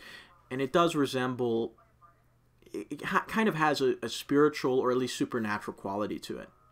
So that's one reason that you could say that aliens, UFO sightings, are demonic. Another thing that you can say is that aliens would completely wreck most people's faith in all human-based religions. Okay? All human-based religions would just be, they would be mostly shattered. Now, unless your Earth-based religion was already adapted for the existence of extraterrestrials or vague enough, I think that intelligent alien life, meaning alien life that has a soul, it would pose a serious threat. Because what I mean by this is not necessarily that if there's aliens, all human religions are false, but that if there's aliens, they're going to bring a religion with them. They're going to have a belief system. I doubt that they would be atheists. They would have a religion that is universal instead of planetary. Why does monotheism conquer local pagan religions? It's because monotheism makes more sense. Saying there's one God who made the entire world makes more sense than there's a God who made this pond and yada yada yada. Especially African pagan religions. They're very local, they're very regional. All of a sudden, you're given a religion that applies to you where you're sitting and everywhere else in the world, from one end to the next. This religion is more appealing. If you're on Earth and you believe something that's entirely attached to Earth, and aliens come and they say, you know, hey, we are all over this galaxy and there's other alien races too, just like on Rick and Morty and Star Wars. And they have a religion that applies to you and them and everybody else in the galaxy. You're more likely to end up believing in that. Of course, aliens aren't real, they're demons. So the point is that if aliens appear and they say, hey, here is the, here's what we believe, pretty sure it's true. The fact that it's an alien saying it, at least what seems to be a real alien, very easy to cause mass apostasy. And I'm no ecumenicist, so I don't think it really matters when people leave, like if somebody leaves Buddhism. But everybody would, most people would apostatize. Another thing is that most people would apostatize if false material immortality could be accomplished. So if somebody comes up with a way to stay alive forever based on technology, a lot of people are going to just take that up on face value. Now, if the methods are scary or frightening, maybe you'll die, for example, and all that will happen is they'll kill you and make a copy of you, then some people might not go through with it because that's scary. There's not a guarantee per se. This is something that's explored in epic video game Soma. Give me a Reddit upvote for that, please. But the point is that if you have some sort of way to live forever, and live forever in your own heaven, VR paradise pod, you know, you can just go in the VR paradise pod and do whatever you want. If you shit or you piss, it just, you know, it does what it has to do. You know, it gets rid of those nasty bodily fluids, probably maintains you in a decent condition. But at the end of the day, you're strapped in, doing whatever you want, making your own personal heaven, right? And you get to live forever too. People would buy into that. And I think that's going to be the central part of Antichrist society, is doing everything God is going to do, but it's going to be a lie. It's going to be a falsehood. It's something that is temporary. Nobody is going to live forever unless it's through God. You can't cheat death. You can't cheat God, okay? A message was retracted by Bob's Town Trees. I wonder why. I like sci-fi, guys. I really like science fiction. I enjoy sci-fi movies, sci-fi stories, sci-fi games. I like playing like Stellaris, you know, giving Paradox more of my money that they don't deserve, so that I can go and kill aliens as an epic theocratic space government. I love doing that. It's fun. But at the end of the day, it's not gonna exist. Okay, it's fiction, it's fantasy. It's just like fantasy stories. The thing with sci-fi nerds, I'm gonna call them science nerds, because they see a sci-fi movie and they think, oh, this is gonna be me one day. I just gotta get to the cryopod. Where's the cryopod? I'm gonna freeze myself and wake up, and it's gonna be epic. I'm gonna be able to travel the galaxy, and I'm gonna be able to bang hot alien babes. Like, this is what these people believe the future is gonna be like. It's way too optimistic, man. It's way too optimistic. Yeah, those damn Swedes taking my money. Paradox doesn't deserve the money that they make, the money that they charge for their games, especially when they're charging for features, essential features that you should just get. You shouldn't have to pay for these. So it's definitely bad to pay for them. So if you can find a way to play the game with all the features without paying them, all I'm saying is that, you know, it wouldn't be too bad, bro. It wouldn't be too bad. Yeah, no, space travel sci-fi. Look, I don't think space is fake, Jim. I think space is definitely real. Go look at the stars at night. But I do not think it's easily traversable. And I severely doubt that we went there several times in the 1960s. Okay, I severely doubt that. But at the end of the day, I don't know of any alternative cosmological models that really stand up to my reasoning, at least. Yeah, Mass Effect SFM IRL. Yeah, that sums up the fantasies of sci-fi nerds. Yeah, a lot of these guys are obsessed with sexual fantasies too that will never be a reality. I've seen a lot of anime people who just are obsessed with these snake girls and these spider girls and these unobtainable fetishes. But to them, all they gotta wait is till maybe they'll be like 40, but they'll have that full sensation, plug in, feel every single pixel, right? Fully simulated, fully stimulated virtual reality action. That's what they're holding out for. You know, that's what they want. Once they have that, once these guys, you know, most of the people, most of the underclass too, and the underclass will just grow because more people will go and say, hey, I'm just going to check out and play VR for the rest of my life. I get to be the action hero.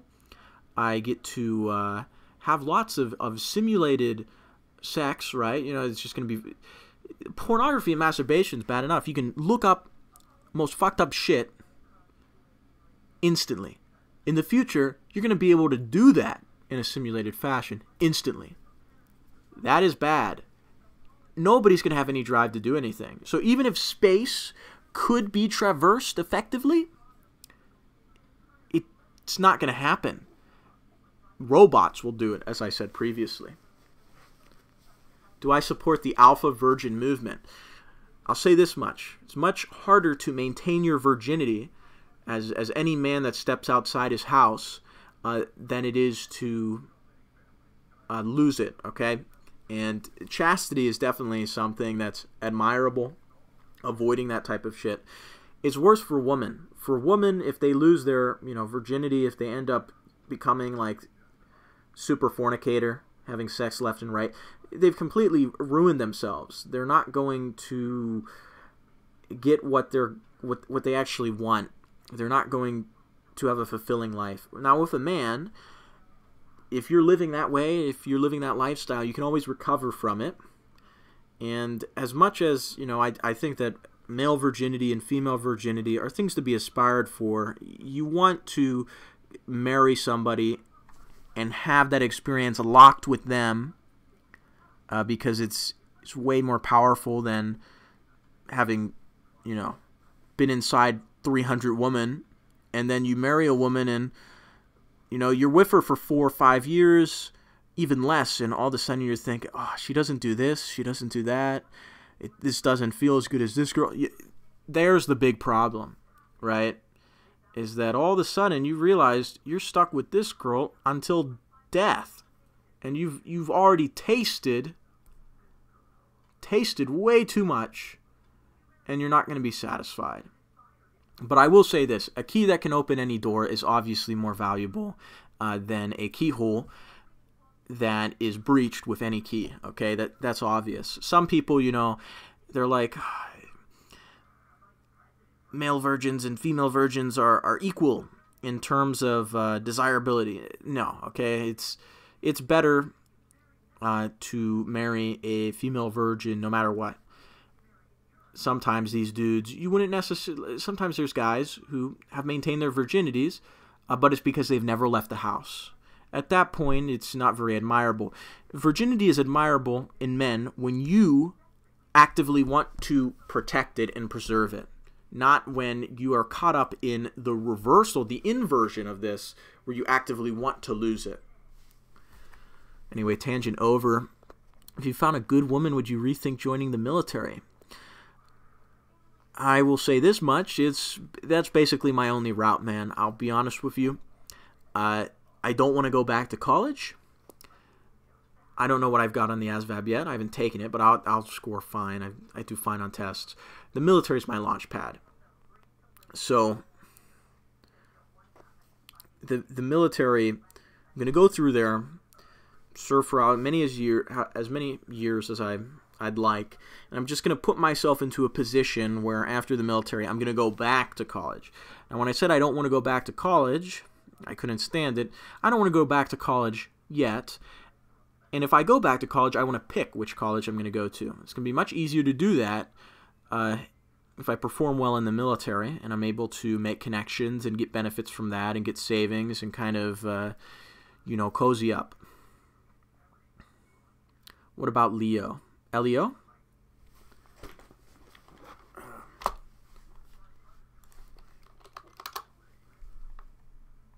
Help me out here. Law enforcement. Okay. Yeah, sorry. I had to look that up. I don't really want to be a cop, I'll be honest with you. I used to want to be, funny enough, a federal agent when I was in ninth grade and middle school. I wanted to be a homicide detective in the FBI because I thought I want to track down these serial killers and put them behind bars, and I want to be the top, the biggest jurisdiction in the country, right? And then I kind of thought about it, and I was like, do I really want to be the guy who knocks on the sheriff's office and says, hey, I'm the asshole who's going to be taking your case now. Bye. I don't even think the FBI should exist, or any alphabet agencies. You only need one at the bare minimum. The point being is that I don't want to be a cop either, because it's very likely that you're going to spend more of your time enforcing bureaucratic bullshit than actually enforcing good law. Yeah, sure. Yeah, if you'd like to, Bob's Town Trees. I appreciate any exposure. And with these live streams, I think I'm going to be a little more casual with the content. It's going to be a little less curated, which will be a good thing and a bad thing in some ways. Definitely a more open experience.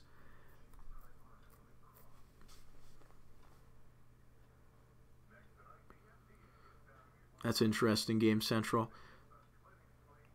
Politics are kind of empty. You brought up Irish nationalism earlier. I think the IRA was good until it got a little subverted by communists. The IRA was best when it was corporatist. Either way, I don't support the British claim on Northern Ireland.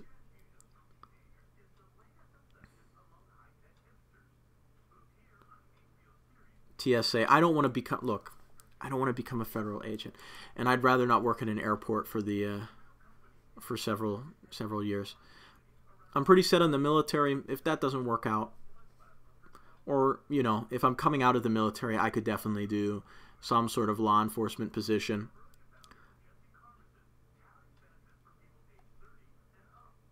Oh no, JT Rev has brought up anime. Here's the deal, guys. Don't watch anything with anime, little anime girls, okay? Don't watch, because I know that there's plenty of my viewers most likely do consume anime. Many people do.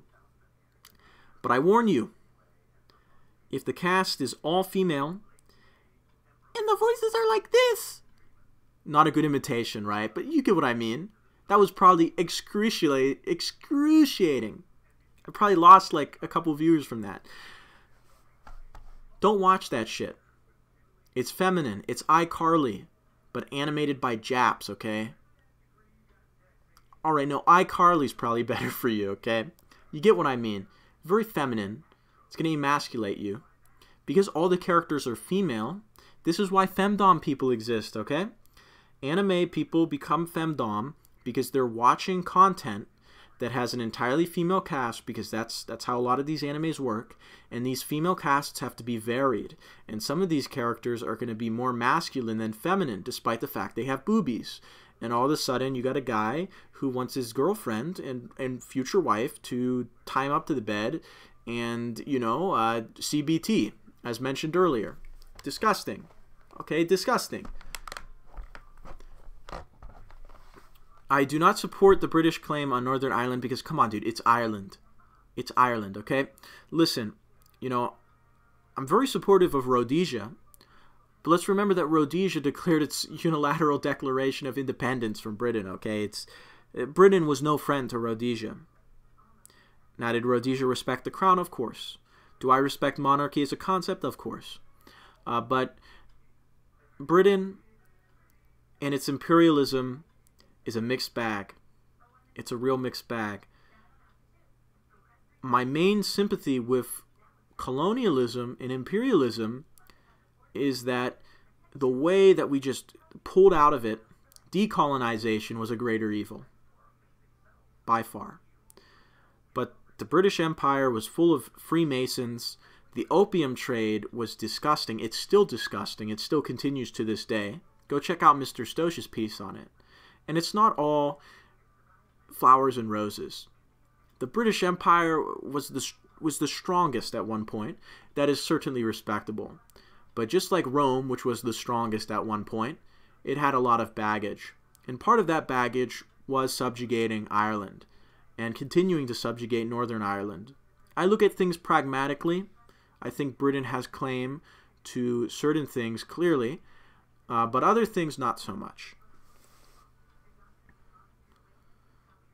Modern Arianism, big bad rascal. What are you referring to when you say modern Arianism? That sounds interesting.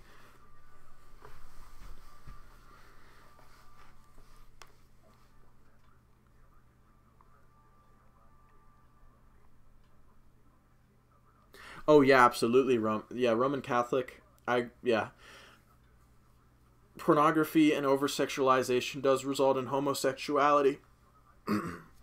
It's because it's very easy to get burnt out at what is normal.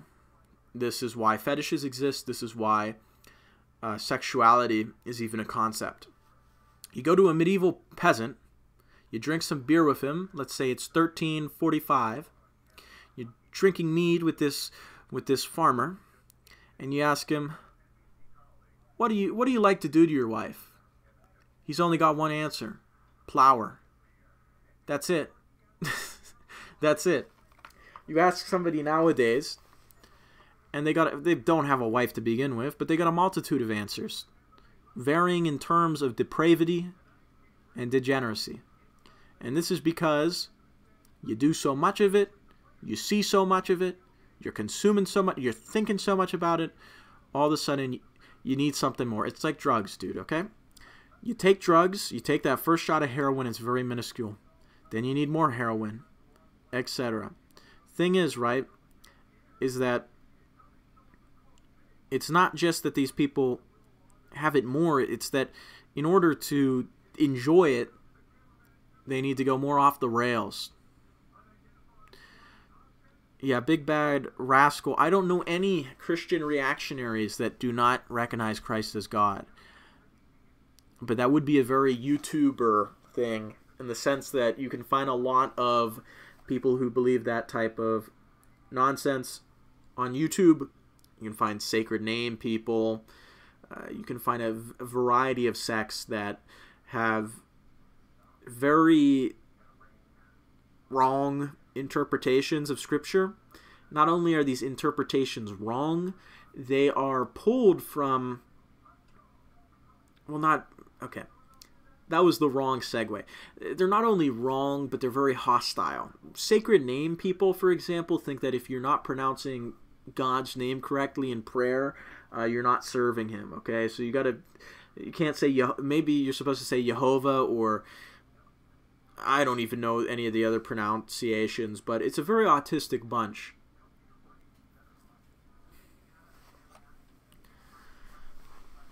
There's a lot of people, not on our side, but on, outside of the spectrum, that are into traps and trannies. And to briefly discuss that, it is basically anime's fault, because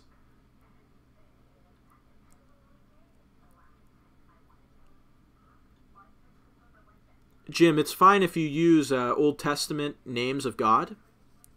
What I'm saying is that there are people who believe that you're probably saying it wrong, and because you're saying it wrong, you're going to go to hell. Yeah, that's fine. However you want to do it, Jim, I'm not going to criticize you there. Because, of course, if you go to a Latin Mass, the pronunciations of words are different. It's different language. What do you think about the UN attempting to ban drawn depictions of child pornography? Great. But will it be enforced? No. If it is enforced, it's going to have a very minuscule punishment to it. In my opinion, drawn depictions of child pornography are very bad. They're almost as bad as actual child pornography. Actual child pornography is obviously worse because it involves a real child that is being abused. But we shouldn't accept pedophilia in any way, even if it's a 500-year dragon lizard girl or whatever the anime guys are going to come up with.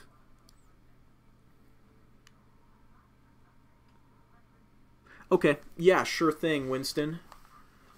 JT Rev asked that question about the UN going after lolicon, which is a good thing. It's just that the UN is a joke, so nothing's really going to come of it. Thing is, about what I was talking about earlier, anime is responsible for trannies and traps because anime is full of these types of characters because the Japanese are degenerate ever since we nuked them. And probably a little before that, but they've gotten really bad recently. And they draw characters that are actually guys as just girls. Maybe with a flatter chest or something like that, but they look very female. And you'll see this type of meme, you know, you've seen it definitely, where somebody posts some anime girl, but it's a male, right? You know, and a bunch of guys have started getting their rocks off to that, and then it pours out into real life. And then people commit suicide, guys commit suicide when they realize that they're not going to look like the anime girl parentheses male they want to look like. Oh yeah, sure, Professor Pick. That sounds great. If you'd like to share any of that stuff. What do you think about, Jim Django asks, what do you think Pope and Iman meeting? That's ecumenicism. That's a sin. Pope Francis will have to confess that sin and, well, you know, repent of it before his death, or let's just say he's not going to a happy place. It's ecumenicism, in my opinion. And when I say ecumenicism, I mean clearly sinful ecumenicism. You can reach out to other religions and say, hey, I want to talk to you, let's convert. Well, I want to talk to you, and I'm going to keep talking to you, and then I'm going to try and get you to convert to my faith. That's fine. That's not ecumenicism. When I mean ecumenicism, I mean going to somebody and saying, hey, you believe in this completely different thing, and I believe in this, and that's okay. That's sinful. You are willingly helping deceive that person into a position where they might die thinking they're okay, but they're not. So that's bad. All right.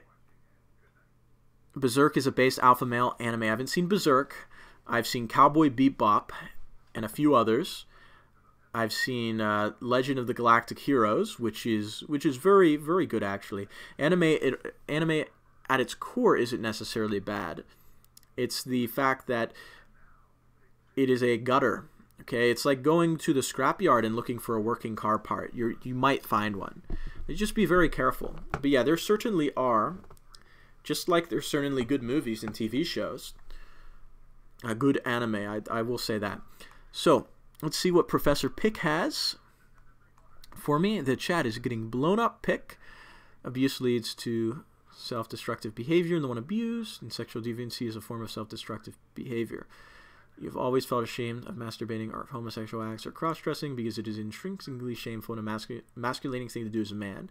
Yes, I agree. Before, I thought masturbation was wrong, even though I was masturbating as like a preteen and a teenager. Whenever I had finished, especially when I had wasted a lot of time doing it, I felt very bad, and I felt kind of ashamed because it was pathetic. It was a waste of time. Even though I didn't even see it as a sin, I thought it was okay. But still, the shame was there. You'll only find pride in physical pleasure when it is done with your wife.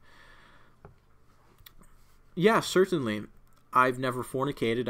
I've never went and railed a whore. But I imagine if I did rail a whore, I'd have the same feeling that I've had after I finished, you know, masturbating, which is shame. Like, why'd I do this again? Probably never realized it. But you're selling dignity as a man to go against your male nature.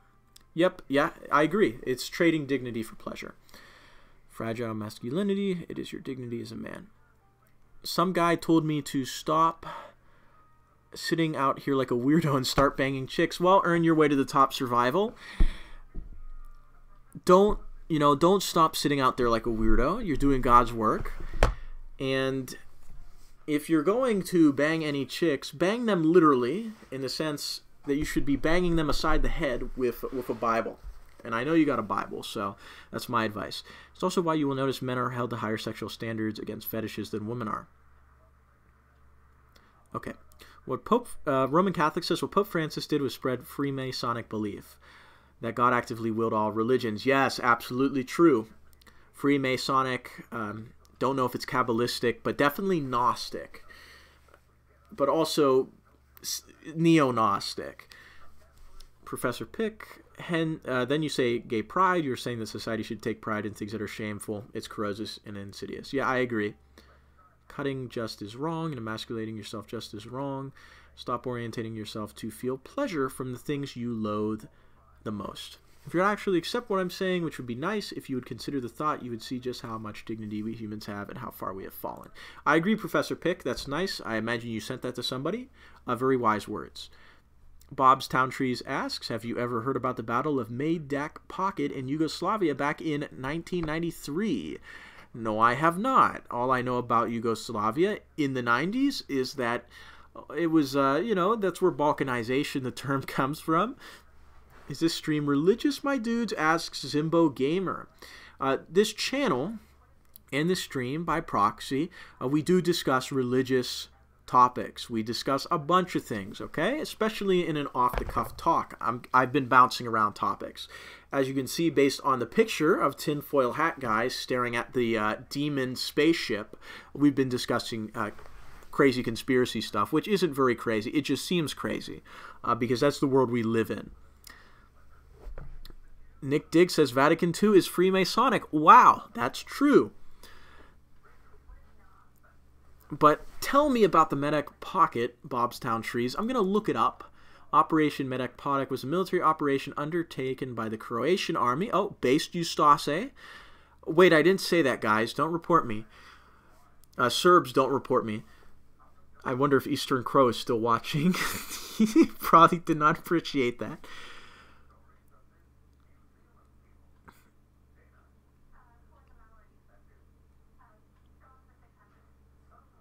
A Croatian withdrawal. Oh, this seems like a victory for the Serbs. 800 Serbs against 2,500 Croatians. Oof.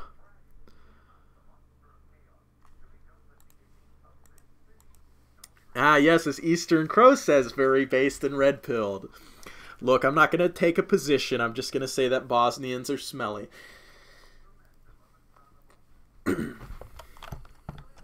I don't know that much about the Yugoslav wars, the Balkan wars. All I know is I've listened to a good amount of the music, just as everybody else on this side of the internet has.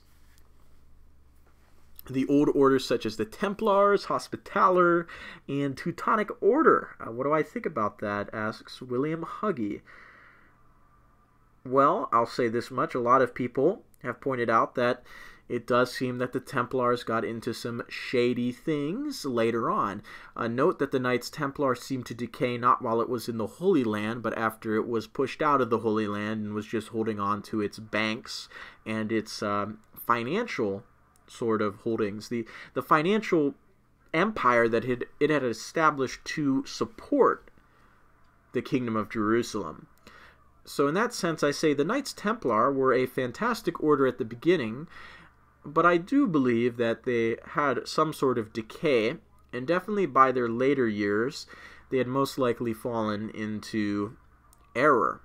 Even if they didn't fall into error, they are the self-described, well, not self-described, but the Freemasons do consider the Knights Templar as sort of their ancestors, which should tell us something. It's important to understand what the Freemasons believe and think. I cannot say that it's historical fact or fiction, though. The Hospitallers are very based too. The Teutonic Order. Well, we have some people in here that won't appreciate some of my opinion. Well, I don't really have many opinions on the Teutonic Order, as I don't know much about their history. But they certainly looked cool. They did get owned at the Battle of the Ice. Eastern Crow is still trying to figure out super chats. Well, yeah, that's fine. No worries. I have it enabled. Big Bad Rascal. It's probably just a YouTube thing. The only person I've seen profess this is a YouTube channel, though he seems to be pretty influential to right-wingers. That's why I asked. Yeah. What were you asking, Big Bad Rascal? Yeah, it is most likely a YouTube thing and centered around one YouTuber. You can see some really weird beliefs expressed by YouTubers like me. Greg Tabarin says the right wing is gay. Well, we have a lot of gays on the right wing, unfortunately. But can we really call them right-wing? Should we even call ourselves right-wing? I don't know. Roman Catholic, I have read a lot of information about the Templars, and it seems that the issues that result in their disbanding, heresy, etc. was an agenda pushed by the French monarch. Yes, I've heard this. Again, I cannot say if it was historical fact or fiction. I can just say that, yeah, okay, it was pushed by the French monarch, certainly, but it is thoroughly believed by the Freemasons. Now, the Freemasons are deceptive, they're liars, but they hold on to it as part of their lineage. So it's just important to know that. Freemasonry is interesting, of course. A lot of people will point out, rightly, that Freemasonry is it's certainly still relevant, but there's other things to focus about. What's more intriguing is basically the open war between Freemasonry and Catholicism throughout history. I mean, Mozart, for example, died right after creating a play, or was it a play, or, you know, it was an opera. Yeah, an opera. He made an opera that was celebrating a Mason that was imprisoned in Rome. This Mason came to Rome with his Egyptian brand Freemasonry, and, well, they said, we're gonna throw you in house arrest. And he died in house arrest. Not house arrest, I mean in the dungeon. Dungeon arrest in a castle. Not so nice. Definitely worse than house arrest. But Wolfgang Mozart, having apostatized from Catholicism with his father and having joined up with the Freemasons, dedicated his opera, his last one, to that Mason. Then he died. So I've heard that one of the Habsburgs killed him. I don't know how true that is, but it certainly would make sense for somebody Catholic to go after him for that. I don't blame him. I mean, you have an Edgar Allan Poe poem, or not poem, more so story, which is literally about a Catholic killing a Freemason with a masonry tool. The irony, right? It's very interesting. Professor Pick, have you ever considered doing stuff on the conversion battles of the New World? Certainly, I will definitely talk about broad colonial history, not just African, but certainly American, eventually. These things are on my backlog. It just generally depends on when I suddenly get interested in something and feel like putting a video together. With live stream content, it might be more interesting to, easier more so, to talk to you guys and produce something. Like, this live stream doesn't have a theme, right? I had a theme in the opening, but we've went off the rails, which I appreciate greatly. But perhaps I could do a stream where I'm talking about one historical topic in particular. I'm giving a live presentation. That would actually be easier for me than scripting and producing videos, because I have a tendency to trip over my words, if you noticed. But I'm not really tripping over them right now, because after I've gotten into the hang of this, I'm just kind of winging it. I'm doing fine. It's like how when I talk to people, I don't trip over my words like an idiot, but for whatever reason, when I'm standing in front of a microphone and I'm recording a script to a video, I just make a fool of myself, and it's very annoying. This might be a better format for less professional content in the future. Zimbo Gamer. So how long is it exactly to Mukambura? Could I also get directions from Pulawea? Thanks. Yeah, it's a long way to Mukambura. I know all those songs, as do most of you lads, most likely, I imagine. And yes, Jim Jangle, Catholics did call out Talmudic practice of pedophilia and child sacrifice. Not anymore. Well, Catholics like me do, but the hierarchy doesn't, and they're trying to get rid of the veneration of saints, child saints that were murdered by Jews, because that's not good for business. Do more live streams, and we will send you shekels so you don't have to join military. No, don't do that. Don't do that. Okay, Bobstown Trees, have I studied the American Indian Wars? I know a little bit. I know the basics of American military history. I don't know that much. I haven't specifically studied any of like battles of the American Indian Wars, for example. Most of my American history interest has to do with the Civil War. If you guys know, I do historical reenacting, Civil War reenacting. I go play dress up and shoot muskets for a couple days at Gettysburg. That's the one I've gone to, and that's the one I plan to continue going to. It's a fun little event, but I've looked into the Civil War, not really the American Indian Wars. Native Americans. Oh, wow. Thank you. Thank you, Jarl Adam. I appreciate it. Thank you for the shekels. Look, if we can raise enough shekels to buy an Israeli Uzi, that would be epic. Though I'd prefer to buy a Galil. The only reason to get an Uzi, a civilian Uzi, is if you can afford to pay the ATF their extortion fee to make it an SBR. Because the rifles on civilian legal Uzis are, ridiculously long. Yes, Zimbo Gamer. I'm joining the military later this year. That is my plan. Game Central, the Order of Malta is fairly useless nowadays, because a military order is needed more than ever to defend Catholics in Africa. This is absolutely true. This is absolutely true.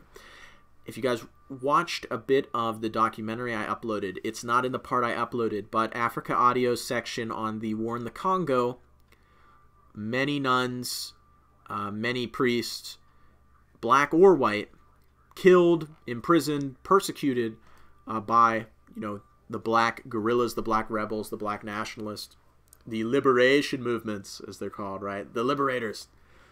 What you notice is that even though the subversive elements of the Catholic Church were saying, hey, let's support these black independence movements, and we'll virtue signal, and we'll score some points because we're fighting racism. Even though they did that, not all of the church hierarchs, but a good bit of them, a good bit of them, right? A good bit of them did that. Especially in Rhodesia. The bishop there, terrible. Terrible the things that he did. He never apologized for it either. But even though there was that naivety, it's naivety because black nationalists didn't care. They killed Catholics because they said, hey, this is white man's religion. And then you're gunned down. That's simple. Thank you, Jim Jangle. Thank you, man. I'm definitely going to do more live streams from here on out. These are really fun. With some more guidance, I think we can have a good time. With you guys providing questions and topics to talk about, it's good already. And I'm just going to have to work in the visual department. This is mostly an audio thing, basically, for now. Have I read Shelby Foote CW books? CW books. Can you tell me what that abbreviation stands for, Bob's Town Trees? JT Rev, if you want to get involved in historical reenactment, which is another really good hobby, maybe Earn Your Way to the Top Survival is still here. He was recommending killing animals, aka hunting. Very good hobby, but historical reenacting is a good hobby too. Sure, some people might call you a LARPer. You are doing live action role playing, but at the end of the day, the community that you're going to be a part of is full of both old people, boomers, and young people, usually families that all do it. And just don't be a fat reenactor, please, but you're learning military history firsthand on, because good units use the proper drill books. They have you do a proper impression. Trust me, it was pretty bad marching in the summer heat in wool jackets like they actually did in the Civil War, but it was one hell of an experience.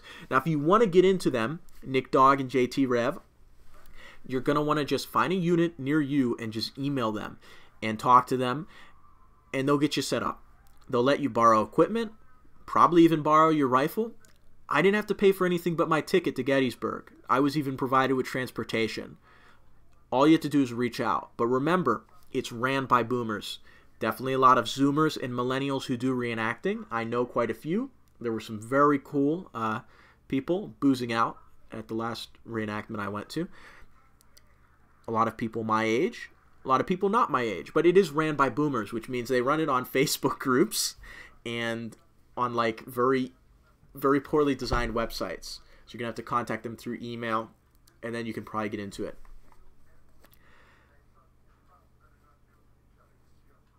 I'll say this much. The thing with historical reenacting is they get you out of the house for quite a few days. If you're doing it right and you like it, you like history, it's good fun. I would definitely recommend it. I'm probably going to get into World War II reenacting in the future. And yes, you can reenact as a German. There's plenty of people that do it. I know a guy who used to reenact SS. Now he just reenacts normal German hair, like the Wehrmacht, right? And they get to drive around in motorcycles with blank firing MG42s. Okay, that's very cool. That's very cool. You can't tell me that's not cool. Civil War, Revolutionary War reenacting is a little less cool because it's all black powder and muskets. But if you do World War II, you get all the toys. They bring out tanks and everything. Oh yeah, but going on Facebook is definitely the biggest hurdle, JT Rev. It sucks having a Facebook. It's really inconvenient, but what can you do? That's where the boomers live, is on Facebook. I kind of forgot that it existed for a while, but like it's still really big. Plenty of people actually like watch it. They actually not watch it. They actually actively participate on Facebook, and it boggles my mind. It really does boggle my mind, but what can you do at the end of the day? For the couple hours that you spend traveling through boomer websites and Facebook pages, it makes up for it when you get there and you spend a lot more time actually being hands-on, getting to use these old weapons and marching in line if you're doing that type of reenacting, or seeing tanks pass you and guys fly their planes in the air, putting on a spectacle in the public events for the audience. Civil War books, that's what you meant, Bob's Town Trees. Yes, I've read some Civil War books. That's very interesting. 45, yeah, you definitely beat me there. I've probably read like 2. I've got Witness to Gettysburg, which I'm currently reading, if you've heard of that. I picked up some of these books when I went to the reenactment and at the reenactment, because I wanted to get into the Civil War history now that I could do this hands-on thing involving it.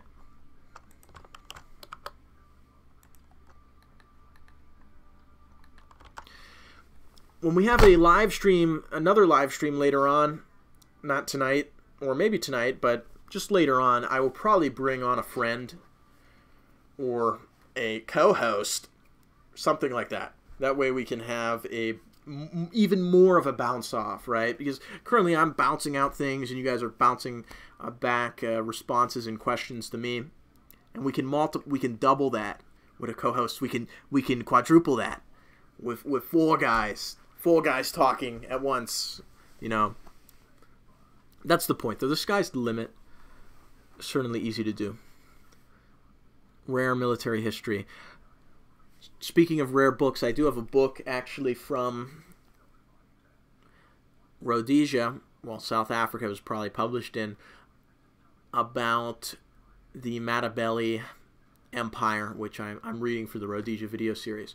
Winston, what is my hot take on the Confederacy? Well, I'll tell you this much. I'll say this.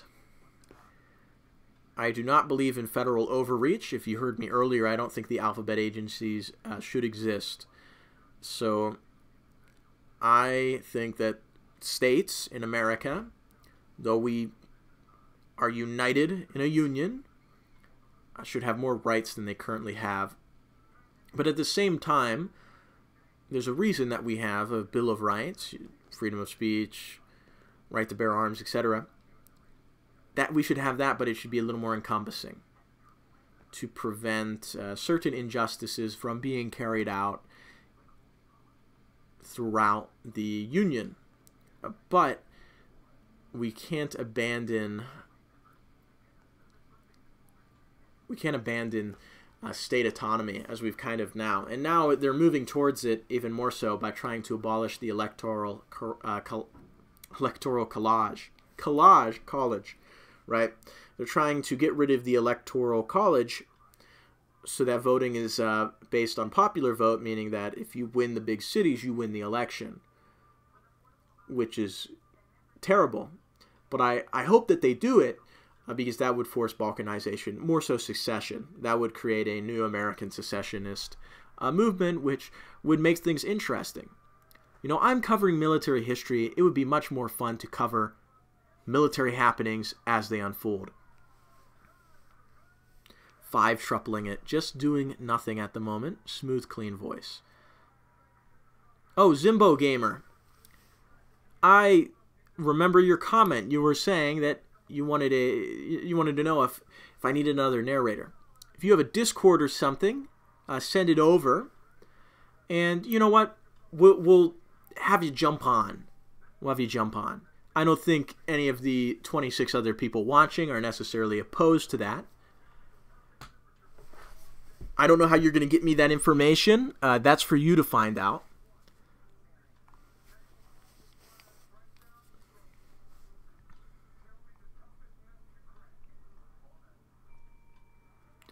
The Real Custer by James S. Robbins, Bobstown Trees ask. I have not really explored Custer's Last Stand. What's that book about? Here, I'll look it up. You guys can probably hear me clicking. I'm sorry about my microphone. I've got to get a new microphone. Not necessarily a new one, but the old one I had, which was on a headset, but was a lot more clear than this blue snowball. Or just helping with pronunciations. Yeah, that would be appreciated. I'm not very good at pronouncing things because I'm American, and I'm proud of that. It is a great book. From Boy General to Tragic Hero. 514 pages. Now that is something worth sinking my teeth into. I've been reading more because where I work, there is nothing better to do than read ebooks on my phone. Obviously can't read an actual book. Or I guess I could, but that would be more obvious. Do I ever go on Christian on 8-pull? Asks Professor Pick. I do not go on 8-pull. I browse V and TV. And sometimes I go on X looking for something entertaining, but there hasn't really been anything entertaining on X recently. Do I occasionally go on pull only when there's something significant happening? At which point, maybe I should start going to 8-pull because the commentary and posting there is probably of a drastically higher quality than pull, which is garbage. Which is garbage right now. Thank you, Game Central. I will definitely do more of these live streams. They're easy to do. They're fun. I haven't become bored with this at all, and it's definitely a good way to reach you guys, better than making community posts or sitting down and trying to make a concise video to just talk about things. Jim, I do not have any family or relatives who fought in the Rhodesian Bush War. I don't think I have anybody in my family who has ever even stepped in Africa. Most likely somebody. But my interest in Rhodesian military history is the same type of interest that most of us have, which is we saw some ship posts, we got fascinated, and then we delved deeper. And I think it's something that really does deserve justice in the sense that most people who know about Rhodesia just know about it on a superficial level.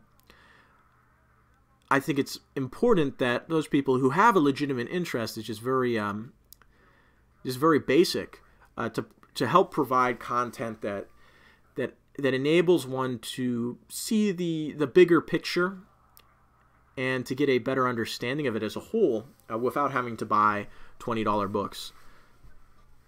Professor Pick, do you work at a factory by chance? No, I don't work at a factory. I wish, well, I don't know if I wish. If I did work at a factory, it sounds better than what I currently work. In some ways, it depends on the factory. Johnny Gibson wants me to come to Germany and help rebuild the Berlin Wall. I guess this one will go all the way around Berlin. Jarl Atom says we got Fire Force. We got a Fire Force Africa to save Catholics. I really wish that, you know, we lived in the Soldier of Fortune days where you could get a bunch of people recruited for a mercenary operation or get recruited yourself by opening the back of a Soldier of Fortune magazine. You know, one of these days, not tonight, but another live stream, I think I'll just read some Soldier of Fortunes and scroll through them, and that will be pretty amusing. Bob's Town Tree says, very interesting that you're writing a fiction book. Writing books is difficult. Writing more than a couple pages is very hard for me. The longest I've written of anything are essays, usually for class. Jim Jangle, what do I do for work? Well, I'm not going to give out Doc's information. As you guys know, I am entering the military, so my work is not something permanent. That's kind of the clue that you get. It's nothing significant. I don't have any degrees. I don't have much work experience, so I'm doing the same wage slavey stuff as everybody else my age. Now, when I get out of the military, I hope to get an FFL, and I hope to get involved in guns as a business. And what this means is that if this channel is still around, we'll probably be right there. Well, we'll probably all still be here, but I will be making some more hands-on videos if shit hasn't hit the fan, so to speak. It might not. It might take a while. It might be right around the corner. We might not even be able to buy guns by the time I'm out of the military. If that's the case, then, well, you'll still get a hands-on video from me. Jim, I doubt that you're married. I'm not. Unless you got married early and young, which is based, but I doubt that. JT Rev, I would be very interested in the Rhodesian Bush War being translated into either a video game or a movie. I'll be honest with you. When I'm older and have lots of money, hopefully, I would most certainly invest in such a project. Well, Jim, you're older than me. Anyway, the Rhodesian Bush War is, you know, it'd be very interesting for a game if you did it properly, but it could be a little generic if you did it poorly, or if you made something that just kind of lives up to everybody's expectations. I think the Bush War and certain books that I've read would be much better for movies.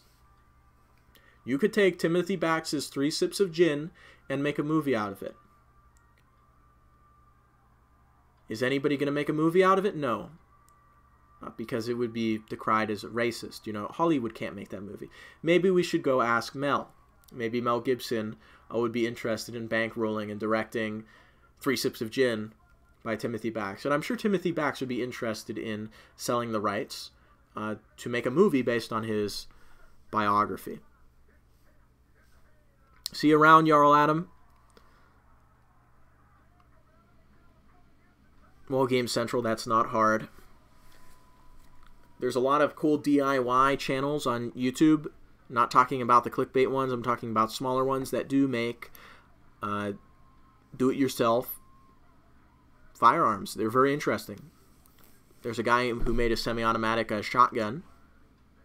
They're cool. You know, they're very clearly just pet projects, home projects.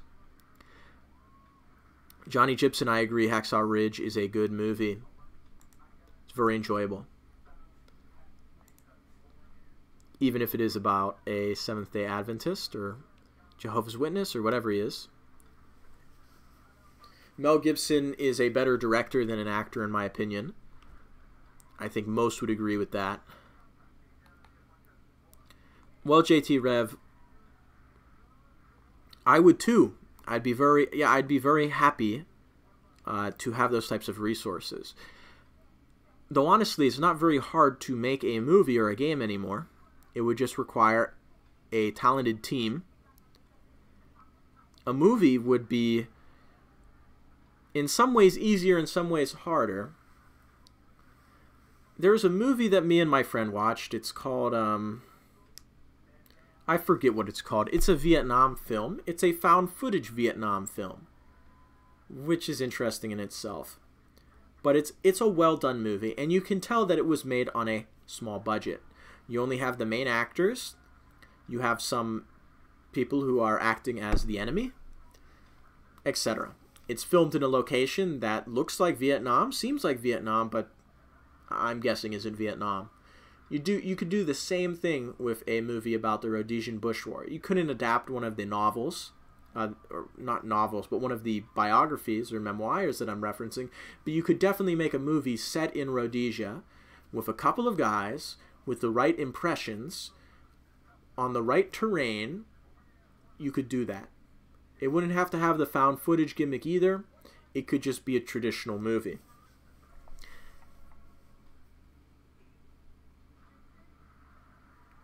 Winston, share us that the name of that game.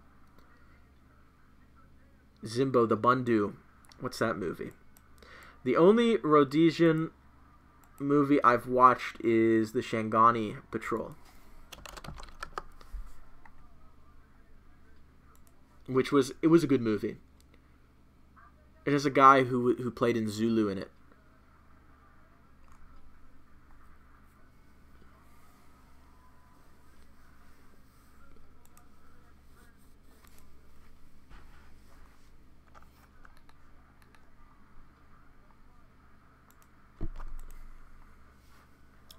Do I need to get an FAL to visit your relatives in Namibia?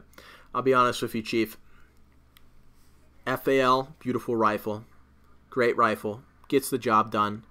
But I would take a 5.56 rifle before an FAL into an actual combat situation. Because the FAL, for all its merits, it's .308, 20-round box magazines. You're going to carry 100 rounds on you max, maybe more if you really want to weigh yourself down. With a 5.56 or even just an AK and 7.62x39, an intermediate cartridge, you're going to be able to carry so much more. You're going to be able to outgun your opponent. You're still going to have accuracy. You're still going to be able to kill who you're shooting at. It is a 100% upgrade. But the FAL is great for style. I will eventually buy an FAL.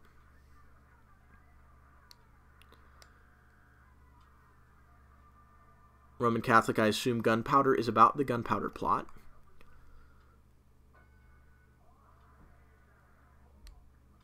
Bob's Town Trees, that sounds very interesting. From the Civil War to World War I. Keep me posted on that.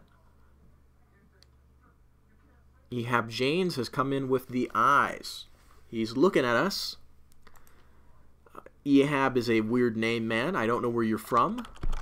But it must be interesting if that's what they named you. I could have made a very racist but true comment there, too. If you are from America, it will be true. For whatever reason, the black community in America do like to name their kids names that are just, I don't know, they don't make sense. They're always spelled very different. And it's just this desire to not be white, not to be related to white people. So instead of naming your kid James, you name your kid Jamar. Or you come up with something new.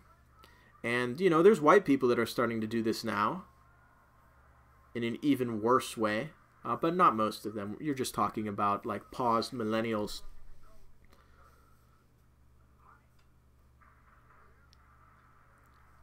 Jim is correct. If you want a kit gun, buy an AR. If you want to buy a gun that you're going to use when things get very bad, buy an AR. Or buy a rifle that is chambered in a round similar to the AR. Like, if you're going to not use an AR, you have to invest because you need to make sure you have enough magazines and you need to make sure you have thousands and thousands and thousands of rounds of ammunition for this hypothetical situation.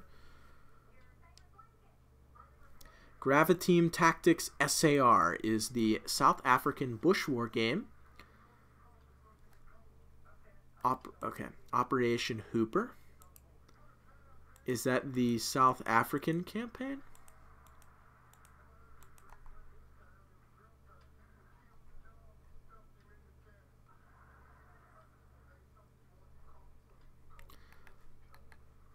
Yeah, this does look interesting. What is this game, though? It looks like an Arma clone, if I'm going to be honest with you. Which isn't necessarily a bad thing. You get to fight in Angola as either the SADF or the Angolan army with Cuban volunteers.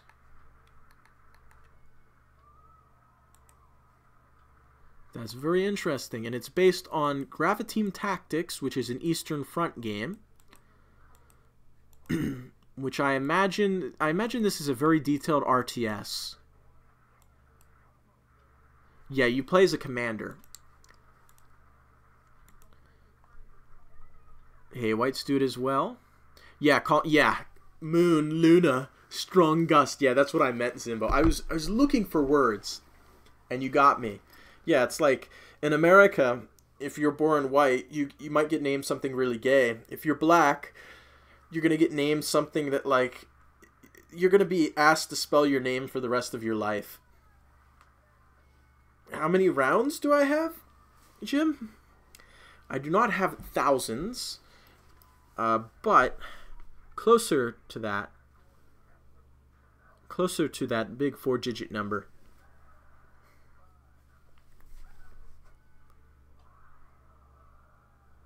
Again, I do not plan to have a bug out kit, a full bug out kit for a while. It is an investment. It's not something that you should go blow all your money on immediately, though. Oh no, JT Rev, your sister named her mulatto son after Jaden Smith's character from After Earth. Oh, that hurts, dude. What was that? What's the kid's name? From, like, I haven't seen After Earth.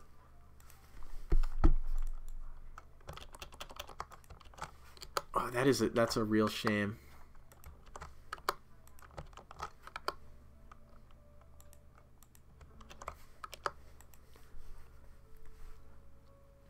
Professor Pick has a sword, axe, and spear. He's gonna go medieval on whoever stands in his way.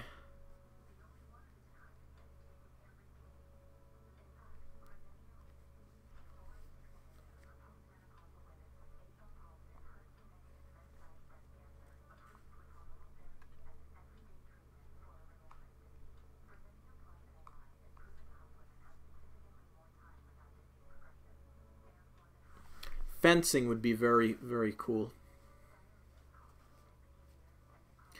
Yeah, Roman Catholic, I would get out of Australia if I were you. Well, stay there if you like it, but I just could not live in Australia. Not because of the environment or anything, but I am just very picky when it comes to gun laws. Be careful, Professor Pick. The issue of HEMA is that there's a lot of people who are interested in medieval combat for purely secular reasons, and it's very gay and annoying.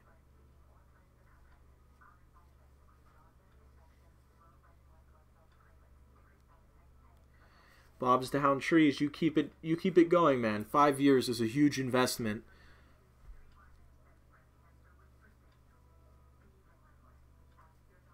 Zimbo, what I meant is that if you can get me your username, possibly, I will add you and call you on there. But you're going to have to get me your username, because I don't have a Discord server for you to join. I don't really use that many Discord servers. Who's Pizza Troll? Asks Previsla86. Oh, Discord guy.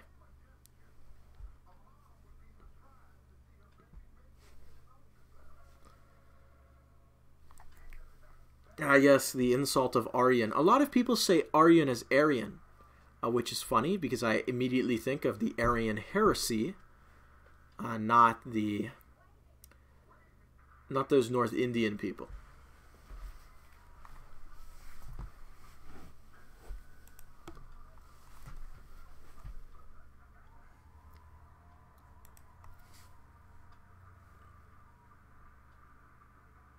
I don't know, JT Rev. Most likely you do.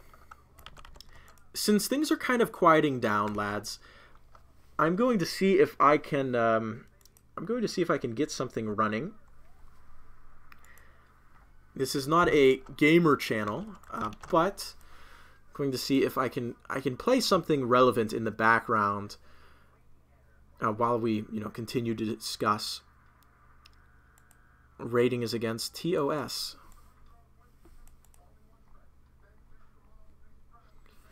Discord is a pretty gay application. It's like Skype with rules.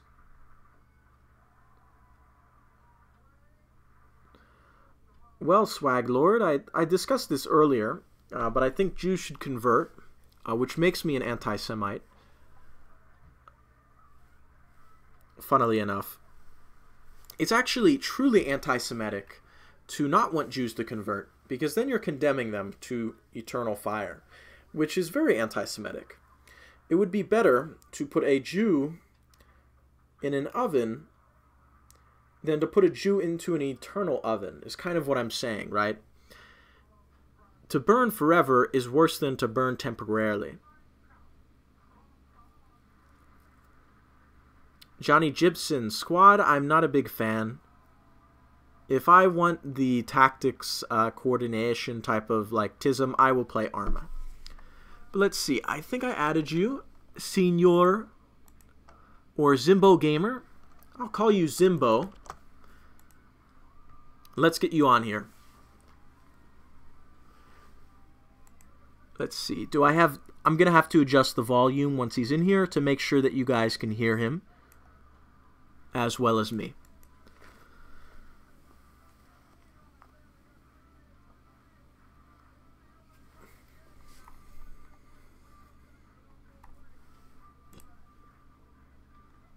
Hello. All right, I'm going to have to adjust your volume. Say something. Hello, Sobeski. All right. Zimbo Gamer, and I'm here to help you with pronunciations. Yeah. Well, yes, you can help me with pronunciations. So, Zimbo, I see that you have a YouTube channel as well. I do, but you don't have to shout it out. We make different content. Yeah, I can tell. That's what I meant. It was kind of odd. But not too odd. As you can see, you can hear your trailer. I hate YouTube trailers. I should really turn mine off as a protest against it, because it's so annoying going on people's channels. You have to subscribe if you're gonna visit them more than once, or else you're gonna get harassed with the video instantly playing. No, you know what? The problem for me is I never noticed channel adverts, because I'm always on my own channel. I'm never on anyone else's, so I never see it. Wow. So, yeah. That's kind of spiteful, but hey, it's true. Yeah. Yep. I watch on my PlayStation. So why are you called Zimbo Gamer? Well, you see, about 19 years ago, I was born in a country called Zimbabwe, in a town called Bulawayo. Ah. So you're from Rhodesia. But I put on a jolly good English accent. Because I've lived here for 4 years. Okay, so you now live in Britain, but you grew up in Africa. That's definitely really interesting. What was it like back then, when you were there? Back then? Yeah. Well, it was in the 2000s, so the economy was, in the midst of its decline. And in my earlier years, it wasn't too bad, but definitely, I think in probably about 2008 was when it was really bad, before they switched to Forex, what is foreign currency, and then kind of fixed itself. It was still really bad, but it was definitely a joy growing up in the land of pioneers. If you can place that lyric right there. And here, I have to turn you up. Somebody's having trouble hearing you. I got you at 200% on Discord. It's not OBS. It's just... All right. Say something now.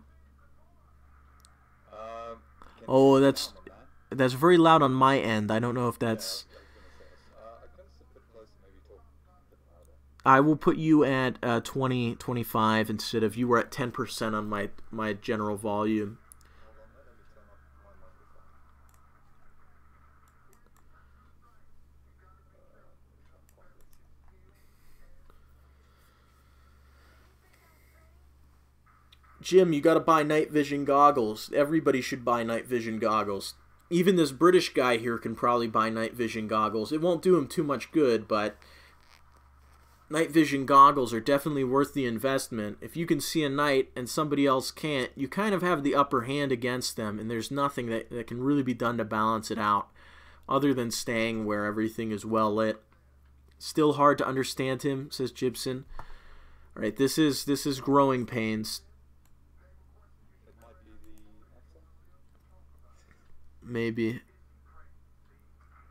it down on your side. I'll try and turn it up on mine. Winston says he can't hear him at all. He can't hear you at all now. Ah, damn. This is a little embarrassing. I don't know how to impact audio. Whoa. Say something? Hello. You are picking up, but oh my, is that low? Okay, say something now. What's up, my dudes? Yeah, it's still very low. Let me check this out. I'm using speakers 3. Is there nothing I can do to make it louder? It seems that the audio is very loud on my end, but it's not being well picked up by OBS, by the streaming software. Okay, yeah. Yeah, well, that's a shame. I'm gonna have to figure that out. I'm trying to find something else. Sorry, bear with me. As an example, you talking right there, saying that you're gonna go find something, did not breach even negative 52 decibels, which is obviously very low. It was good before. Yeah, it was good before, huh? Let me see. Oh, I know exactly the issue. OBS was on 0. Say something now. What up, my dudes? Oh, that's way too loud. loud. I heard an echo there, so that's a bit loud. That's from you must my be headset in even. quite a bit of pain. All right, I'm gonna go ahead and modify that. Just keep rambling at least, and I'm gonna look at the audio values until it balances out. Apologies for the inconvenience. Okay. So the problem I have when I watch videos on YouTube is because recently I've just thought, I come from Zimbabwe, but before then it was Rhodesia, so I want to find out more about what my country was before. So I'm watching all these videos on YouTube, and it's all these Yanks, talking, giving their pronunciations, like Isan, Luana, just an example here, even though that's nothing to do with Zimbabwe, that's South Africa. And I'm just thinking, my gosh, these pronunciations are not quite where they should be. Is that good? Is everyone able to hear that? Yeah, little that's ramble? good. We're at the same a load of nonsense. We're at the same general level. Okay. Okay, no, that's good. So that explains it. That's interesting. You come from the country, but you weren't really taught anything about what happened? It's not necessarily, because you learn about it through parents and your elders, Yes. Especially if you're white, you'll learn about it like that. But going to school, it's not preached there. You learn about the country's history, and that's still to do with white history as well. But it's a touchy topic. It's a touchy topic, so to speak. You don't learn about it in schools, is what I'm trying to say. In school you learn about, in America you learn about Civil War. Yes. That turbulent time in your history. You don't learn about the Bush War in school. You learn about the time before it, the time after. You learn about Lobengula, Shangani Patrol. You learn about that, but not the war. Not the that's big intriguing. War. Yeah. So it's like a big empty void right in the middle of your history class. they can't, like, in America, what they do, like, they do discuss the Civil War, but again, it's just America's such a bigger country that it's very easy to just focus on other things, not necessarily skip over history, but to just brush over it, or to highlight one thing other than the other, or to negate, to not give all the details. Oh yeah, definitely. Like, do many Americans know that the American Civil War was like another war of independence? Is that like a common thing there, or? It depends. So lots of Southerners certainly see it as a war of northern aggression, right? Okay. In the North, not so much. In most schools, I'd imagine it's taught as a civil war. Most people do see it as a civil war.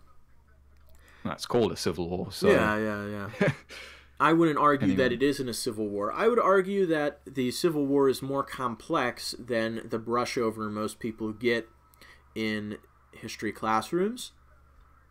Yep. Again, the idea is it's exactly what was done with the Emancipation Proclamation in the war, which is we're going to war not necessarily to abolish slavery, right? The South could have maintained its slaves for a bit longer, most likely. But they were going up in arms because they thought that that was going to be violated prematurely. And it didn't occur until the Emancipation Proclamation that the war would end in the total abolishment of slavery. But that was also kind of inevitable based on who won. And at the end of the day, the South, relying on slavery, related to it being agrarian instead of industrial, because it was getting to the point where it's cheaper to pay somebody wages than to care for somebody for the entirety of their life. Slavery was going to disappear one way or another. But yeah. But even if they did win, if they got external help from England or France, those I guess Western powers, we'll just call them Western powers, would have pressured them into abolishing slavery anyway. Oh yeah, because absolutely. they had done it far longer before them. Yeah, the only difference is that Britain and France did not have a slave-reliant economy when they abolished slavery. The South was slow because they had a slave-reliant economy. So it would have died out, but it would have died out gradually. The thing is, right, is that by framing the war completely about slavery, this works if you're a Northerner, and thus you have something to be proud of because your ancestors fought against slavery. But because the Union, the United States, contains both the North and the South, the narrative is saying to Southerners that their ancestors were traitors and treasonous, etc. And this is not a healthy mindset. It's not a healthy narrative. It's not healthy for the spirit and for the people in the nation. So it's wise to point out that there's complexities to these things. It's not this moral black and white that you get very, very, very often. That way people don't go around tearing down statues of men that they act like Robert E. Lee and General Stonewall Jackson were military idiots who only got lucky. A lot of people who are very, very, very determined to have this hostile view of the Civil War. A view of the Civil War that actively condemns and attacks anybody that doesn't have that view. But that's only the I don't know what the parties are, the left and right nonsense and all that, and the LGBT community. Yeah. When they're extremists like that, but those are the people behind the driving force for, tearing down statues and all that. Oh yeah, absolutely. Well, they're just believing in what they want to believe. Jim Jangle has it right in the sense that The problem with politics is it's always choose your favorite, as he puts it, Satanist / Luciferian. It's true, if you're going to subscribe to the faith I do, which is traditional Catholicism, or what Jim holds to, which is hardline, I don't know if you'd call it non-denom Christianity, is especially in modern politics, and even in the politics of the 1800s and the 1700s, you're seeing a lot of things that are kind of antithetical and opposing to what you believe in and what you hold, and both sides subscribe to it. Both sides are subscribing to it wholly. That's what we have today. That's what we've had for a while now, is that if you hold a sort of reactionary opinion, just kind of pick your poison, because at the end of the day, you're getting poisoned, but maybe a little less. William Huggy, I am probably going to continue streaming for, well, another 8 minutes, actually. Sorry, Zimbo, but I'm going to have to close up shop here and make myself dinner and eat, because I started streaming right when I got home from work. Oh, that's fine. So I've been running on an empty stomach. No, that's okay. I think I'll be up all night here anyway, so... Yeah, you're in Britain, so it's very late. No, it's only 1 in the morning. Oh. Only 1 in the morning. I used to say that. Then I received employment. That requires me to wake up very early in the morning, and suddenly 1 in the morning is a big deal, because it's 5 hours away from when I'm supposed to be rolling out of bed and cooking up some bacon or jumping in the shower. Thank you, Jim. There will definitely be another stream. Hopefully a little more interesting than this one. I'm going to see about learning how this software works, because I just kind of threw this up. William Huggy using 4G for the quality content. Oh no, he's got a data limit. I remember those. What were you saying, Zibo? You should definitely get some videos playing in the background in a loop. That is a good idea. For the kind of thing you got going here, or you could just go for a podcast kind of feel. Yeah, get some more professional art, perhaps. Yeah, that's a good idea. This screen is pretty professional. I mean, oh yeah, that's definitely. It's just, I've been counting all the A's and trying to catch my reflection in that tinfoil hat. Yeah, I will have to come up with some more visually engaging content. The easiest thing to do, but would also distract from the conversation, though it depends on the nature of the stream, is to just play something in the background. But I'm going to have to test that out. There's a good chance that if I do that, it's just going to go off the rails very easily, and I'm going to end up talking about something that this channel isn't about. So I've got to consider all the options. The only issue I have with putting footage in the background is that, I don't know, the copyright system with YouTube is all crazy. I'll figure it all out. Johnny Gibson, will the next stream be in 4K? No, dude. My monitor isn't that big.